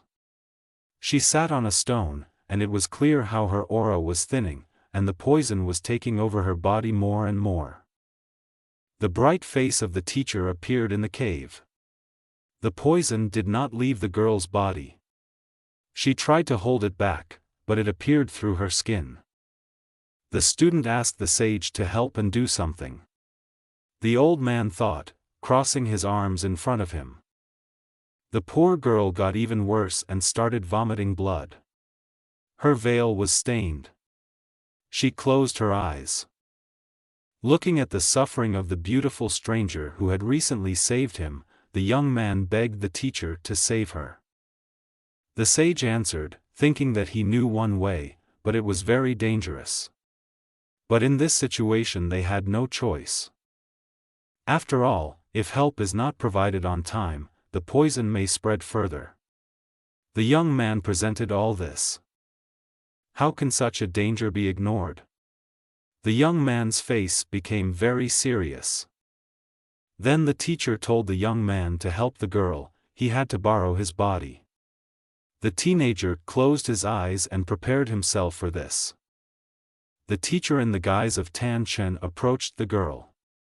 He told her to stop holding in the poison, let it come out, he knows what to do with it. The young man wanted her to trust him. The poor thing relaxed and poisons began to come out of her. They had strange faces of negative energy, and there were more and more of them around. The teacher, in the guise of a young man, stood in the center of the field he created with the sign of the flow of energy and began to bind the spirits with his rays of light energy. The poisons began to decrease and then disappeared. The teacher collected his light energy back into the stone. He said everything worked out. The reincarnation took a lot of vital energy from Tan Chen. He closed his eyes, but could no longer open them. The young man fell asleep. The young man fell asleep. The girl helped him and looked after him. The stranger was wiping the guy's forehead with a damp cloth. When he woke up, the first thing he saw was her beautiful face. The teenager stood up from the stone where he was lying. The girl moved away. The beauty asked him why he saved her. The young man said, wiping his sweat with a handkerchief, that earlier she saved him, because they are now considered friends. The stranger replied that she saved him earlier, because at the auction he bought and freed a person important to her. Suddenly the girl became cold and distant again and said that she didn't need friends. The young man did not understand her. He asked the beauty why this was so. Suddenly, Tan Chen remembered that he was a freak in his previous life. Maybe something similar was here. He remembered how bad he looked. The other kids always teased him. The girls told him not to hang out with them, and the boys shouted at him not to leave the house without looking in the mirror. A girl asked a little boy sitting on the grass near the fence why he was hiding here alone. But when he raised his face, she understood everything. The boy said that he was unpleasant to all of them. The little girl smiled at him and told him not to believe their words. She wiped away his tears. The girlfriend laughed, extended her hand to him and asked if he wanted to play with her. The stranger stood opposite our hero. He told her all this so that she would understand that she was not alone. The stranger repeated the phrase that we need to stop before moving on. She took off her veil and showed her face. There was a red scar on her cheek, it looked like some kind of mark. The girl looked with interest at the young man, how he would react to her ugliness. She asked him if he was not afraid. The teenager extended his hand and smiled, saying that he could become her first friend. At one moment, different feelings mixed in her head. The beauty thought, the guy was so frank and open. The young man said his name was Tan Chen and he still didn't know her name. Having said these words, the interlocutor extended his hand. The stranger, smiling, extended her hand towards her friend, and just wanted to say her name. Suddenly the guy fell to the ground. The beauty asked him what happened. He lay there and didn't move. The young man listened and it seemed to him that some sounds were coming from below.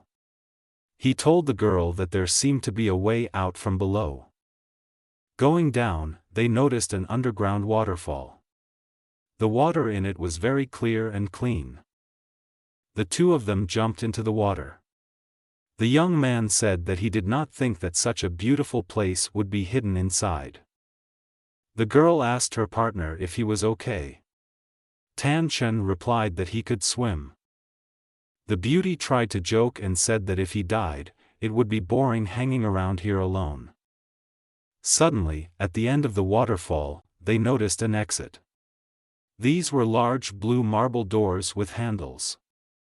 The young people opened the door and entered a spacious hall. They walked along a long, wide passage, with torches burning on both sides. In the darkness, the friends saw many pairs of red eyes watching them closely. The laughter of unknown creatures was heard. They said how long it had been since they had seen living people. The young man tried to joke that they were probably in the wrong place. But the creatures grew before them like mushrooms. They were one-eyed with a large mouth and sharp white teeth. The monsters were hungry. The guy pulled out his sword and struck one of the creatures. Yes, the sword cut it in half, but after a moment, the monster grew back together. The sticky and slippery body was unharmed. The animal opened its mouth and stuck out its tongue. The teenager thought that the creature was not affected by the damage caused by the divine spirit. The energy of monsters surrounded and enveloped the guy from all sides. They told him not to resist them. The girl was worried about her friend and shouted his name. Suddenly the bright image of the teacher appeared there. He was weightless and had his eyes closed. The negative energy of bad spirits lifted the guy's body from the ground. The beauty sat on the floor while the enemies were busy with her friend. Suddenly, the spirits immediately disappeared. The young man touched his head with his hand and asked if the teacher had helped. No, it wasn't like that. A stranger was kneeling in front of a huge statue of a beautiful goddess. The young man asked the girl whether she knew this lady. The girl replied that her name was Kui, nicknamed the Venerable Poison. They say she used the technique of poisons, and no one could surpass her in this. Lady Kui was on good terms with Endless Star, who was then traveling around the world. But then he abandoned her, and because of this she soon died, leaving behind a book about poisons. The young man was surprised why the teacher did not react to what was happening. The hand of the Lady Kui statue was pointing to the opposite wall. The stranger wondered what her index finger was pointing at. The girl looked there and saw a light diamond there. It was an exit from this room that led somewhere. The friends walked there and the huge doors opened on their own, inviting them to go into the next room. In the middle of this room there was a round table on which stood the structure of a multi-tiered house and a book. The young man was surprised, looking at the objects, and said that this was really the purpose of their trip. The friend said with sadness in her voice that, unfortunately, they would never get out of here. Our hero looked at the structure of the house, which consisted of 5 tiers. He twisted it from all sides and thought, what if we insert the convex parts, because they can make a sound? The stranger remembered that Mrs. Kui not only practiced poisons, but also loved music. The young man asked if the girl knew her favorite melody. He had an idea to try to do something. The teenager picked up the structure of the house and began to twist the tiers, creating a melody. Its sound spread everywhere. The melody activated the sword, which was stabbed into the stone. The glowing circle has been activated. The young man approached the weapon and pulled it from the stone. He said, "Is this really what the teacher was talking about, the dragon's roar sword?" Friends stood in a circle. The rays of light seemed to open a portal. The sign symbolizing the star was high above. Suddenly the space changed and Tan Chen and the beautiful stranger were already sitting on the ground among the stones in the desert, where a star sign was depicted in a light circle. They got out of the cave. Our hero looked at the girl and remembered the lady. He said that he had someone important to him who needed his help and he needed to hurry.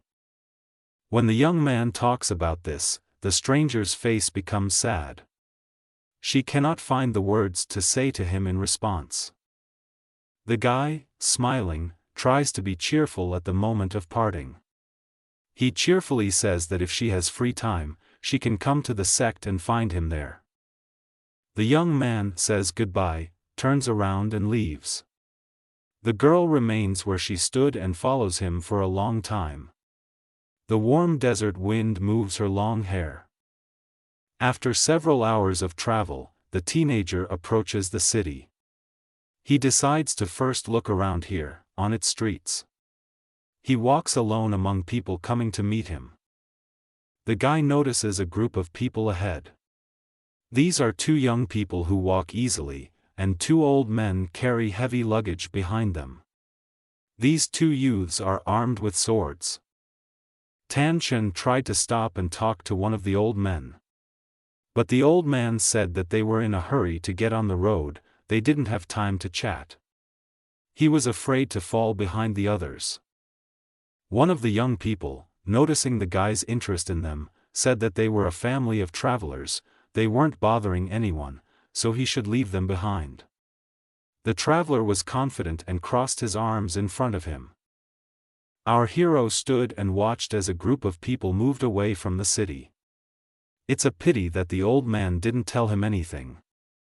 Who knows why 2 knights left the city so quickly? Maybe heaven knows the answer. At night, 2 knights lit a fire. They sat next to him, talking about something. 2 old men sat a little further away from them. One of the older people said, "Where is our daughter?" One of the travelers said that the situation could change for the worse at any moment, it would be better here right away. He didn't finish that sentence any longer. The guys kept looking at each other. The warriors approached the old men. One of them told the other that since they were so impatient, the only thing left to do was to allow their family to reunite sooner. The old men knelt down to thank the two warriors. They said they thanked them. But the young people pulled out their swords from behind their backs. They threatened to kill the old people. Unexpectedly, the head of one of the attacking young men was cut off with a sword. Our hero arrived on time. Tan Chen stood behind the second attacker and put his sword to his neck. He said the two of them were having problems. Drops of sweat began to run down the man's face. There was a look of fear on his face.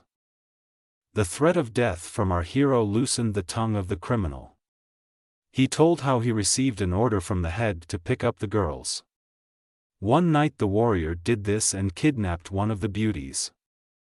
The criminal continued that after this, the head ordered them to find people, namely, members of the families from which the girls were kidnapped, in order to trick them out of the city and kill them there. The enemy prayed to Tan Chen to let him go, because he honestly confessed everything to him and told him everything he knew. He begged for mercy so much that the young man could not kill him. Our hero told him that in the future he must become a good person. The criminal promised to change. The young man acted recklessly. As soon as the warrior left them, he said that he remembered it. When suddenly the teenager's sword caught up with the criminal and pierced him through the chest. He punished the villain for all the crimes that he had committed and still wanted to commit. The weapon of retribution was used correctly.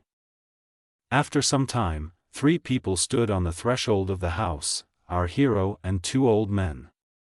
They thanked him for saving them. The guy told them not to worry, he would save their daughter. In the morning, Tan Chen continued his search. He climbed a wide path and met a traveler carrying a large basket on his back. He was wearing a hat like the villagers wear. Approaching him, the young man heard a warning not to go further up the road, since there was the territory of a bloody sect and very bloodthirsty people lived there who would not spare anyone. The villager approached a horse-drawn cart. Our hero asked him what about them, how the villagers got along with the sect. The man replied that they pay tribute to the sectarians on time. Tan Chen decided to go with the people, dressed in the clothes of a villager. They approached the open gates of the bloodthirsty sect with the cart. There were armed guards there. Suddenly one of the guards blocked the young man's path and said why he had not seen him before. The guy was not taken aback and carelessly replied that he was Chan San's nephew and he, having injured his leg, sent him in his place.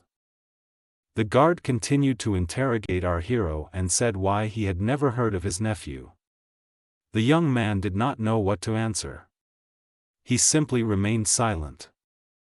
Then the guard shouted for the rest of the soldiers to grab Tan Chen. 2 guards blocked the path with their spears and slowly began to approach the teenager. Suddenly, the clatter of hooves was heard on the road leading to the sect gate. A van drawn by 1 horse appeared there at high speed. A young girl with short hair deftly controlled it. The girl tells the guards that the young head who is sitting in the van is telling them that he is just a weak peasant and should not pay attention to him by creating difficulties for him. The guard bowed to the little person who was at the window of the cart. He said that even though she is a young leader, due to her long absence, she does not know about some things. Suddenly a little girl shouted at the chief of the guard, how dare he interfere in the affairs of the gentleman. She was so determined and felt superior to her subordinates. The head of security fell down and asked for forgiveness from the lady. He lay on the ground for a long time until the cart disappeared from sight. Our hero was still standing there, waiting to see how the situation would end. The young man thought it was strange that the young head saved him from the guards. He didn't even notice what the person looked like, since she was sitting in the van and communicating with people through the girl. The guards allowed the peasant's cart to proceed through the open gate and Tan Chen, along with the villagers, entered the city. The cart headed to the warehouse to unload. After working a little in the warehouse, the young man wanted to know something else about the sect. He told the guard that he had a stomach ache and needed to leave.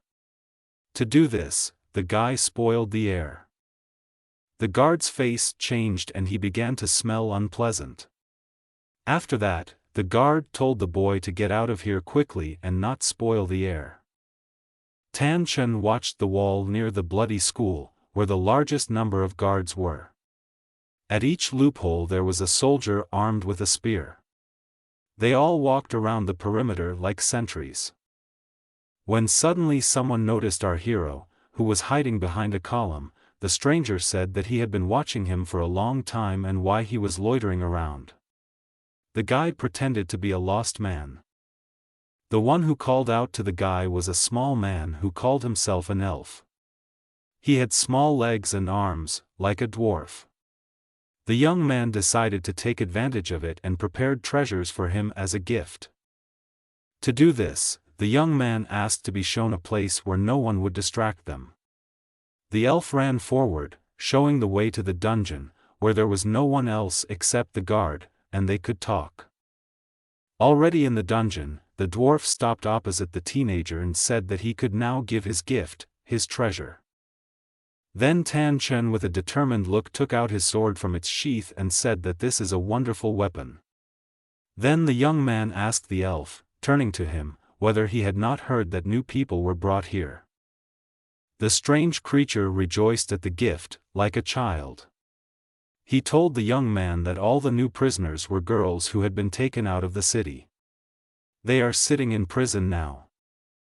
The guy confessed to the elf that his older sister had disappeared and could he allow him to enter the dungeon to see if she was among the captives.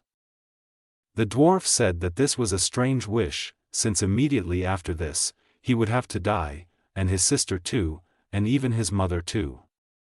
He could still list who will have to die after this.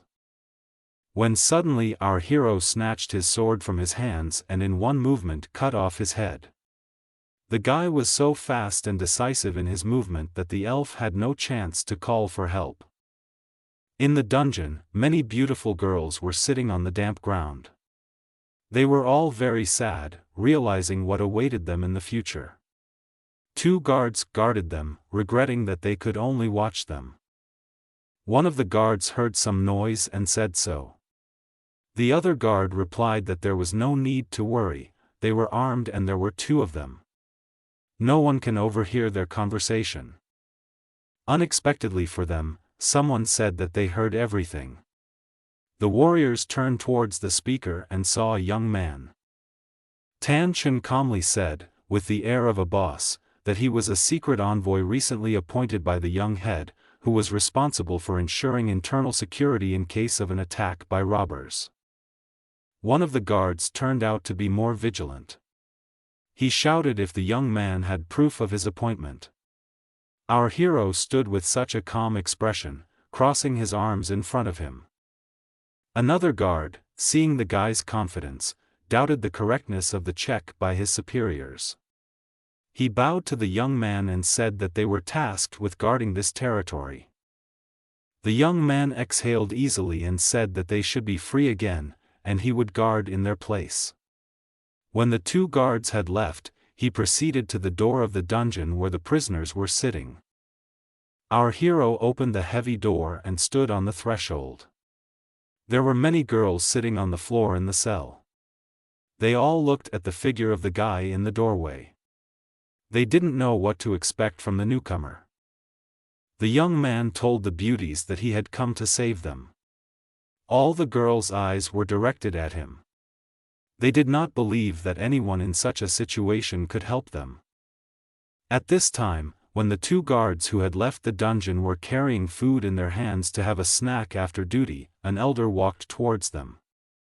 The chief was taken aback to see the warriors carrying a tray and a jar of food, instead of being in the dungeon.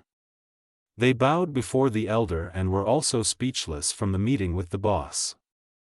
A respectable man with a beard and mustaches sticking out in different directions asked with a dissatisfied look why they were here. Weren't they responsible for guarding the dungeon and shouldn't be on duty now? The 2 warriors answered the chief that they were returning from duty and now the secret envoy was standing guard in the dungeon. They were so calm and happy that now they will eat and rest. Unexpectedly for them, the boss's menacing voice was very loud. The man shouted, "What kind of secret messenger is this?" His appearance became stern and did not bode well for the warriors. Soon all three were already near the dungeon. They made noise so much that the young man heard the sounds of their approach. The sounds of swearing and reproaches were heard outside the door. Tan Chen realized that things were bad. The entrance doors of the dungeon opened and two guards entered the room. One of them pointed his finger at the young man and said how dare he deceive them and the elder. Our hero used force. He had no choice but to throw off the mask that had hidden his identity for so long. Tan Chen created an energy field of protection. The first guard who attacked was knocked aside by its impact.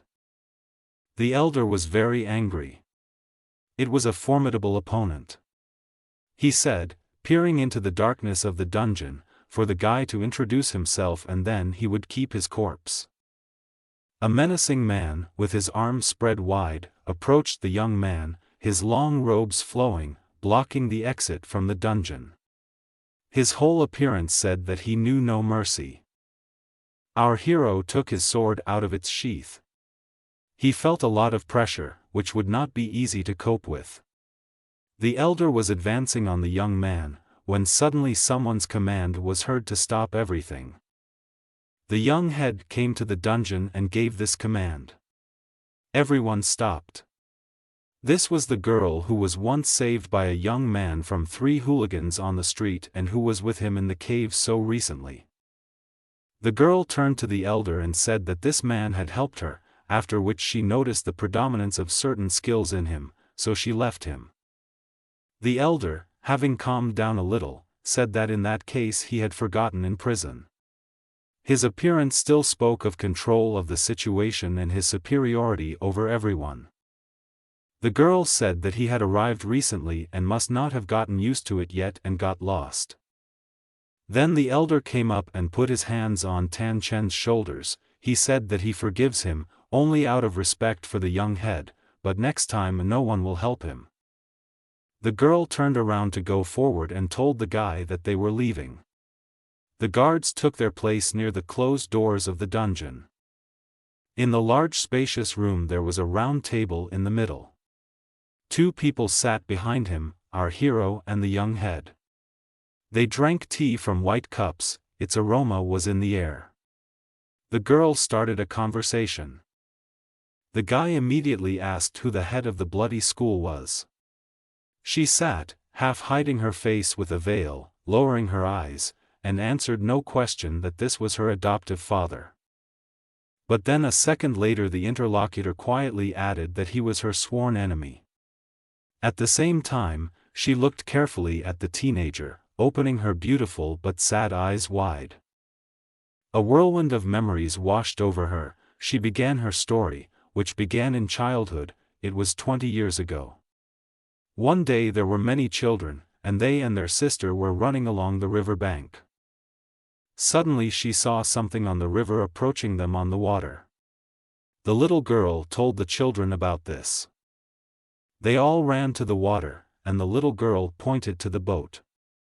She told the others, "Look what this is." A small wooden boat was approaching them. There were no rowers visible, she floated with the flow. More children ran up to them. They all surrounded the boat when it washed ashore and carefully examined what was inside.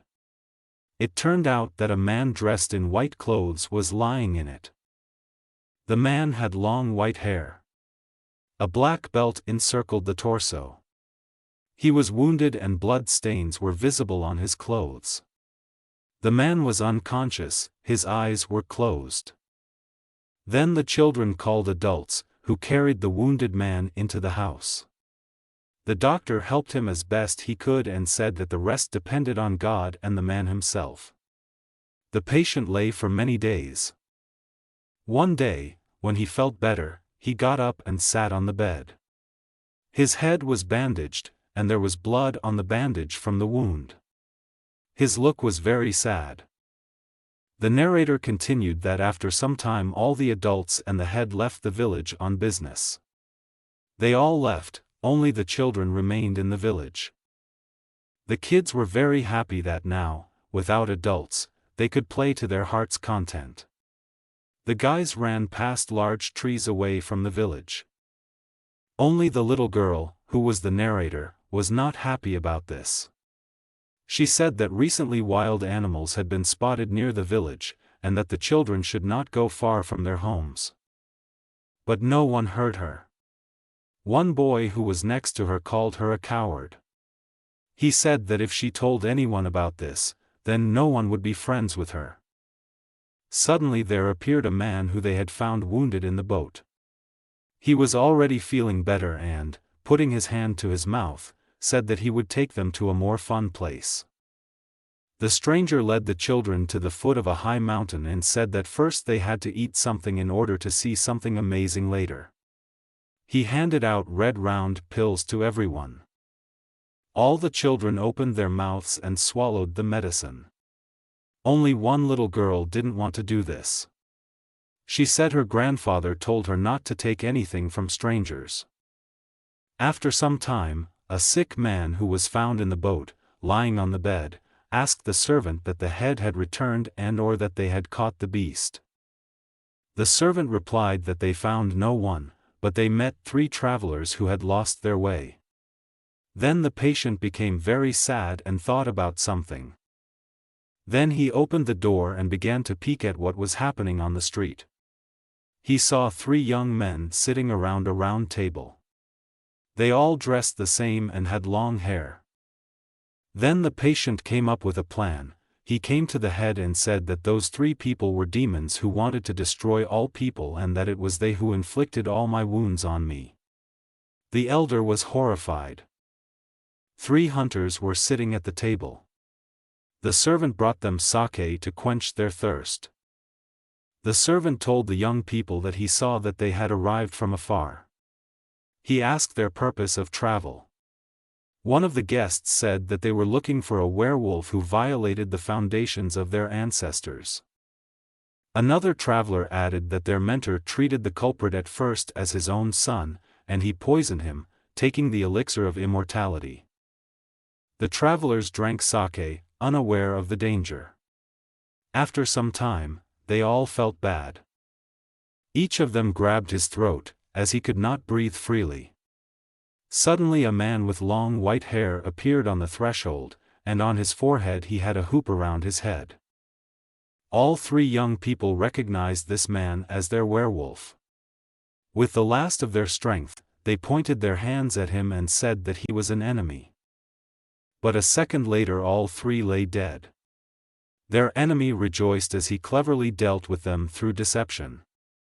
The servant, who saw how quickly events were developing, told the enemy not to come near him. And at this time, the little girl who did not die from the medicine, after waiting a little time, stood up and looked at the other children. They all lay as if dead on the ground in the cave. The little girl, seeing that there was nowhere to get help, decided to act on her own.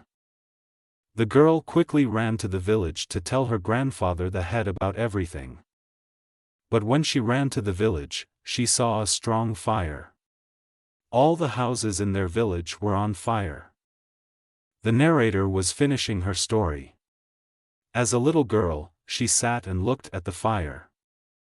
Unexpectedly, the figure of this terrible man who committed so many crimes appeared against the background of fire. The man approached her and was surprised that the medicine did not kill her like the other children. The werewolf looked at the little girl and said that it was very interesting why the poison did not work. The stranger fell silent after saying the last words of her story.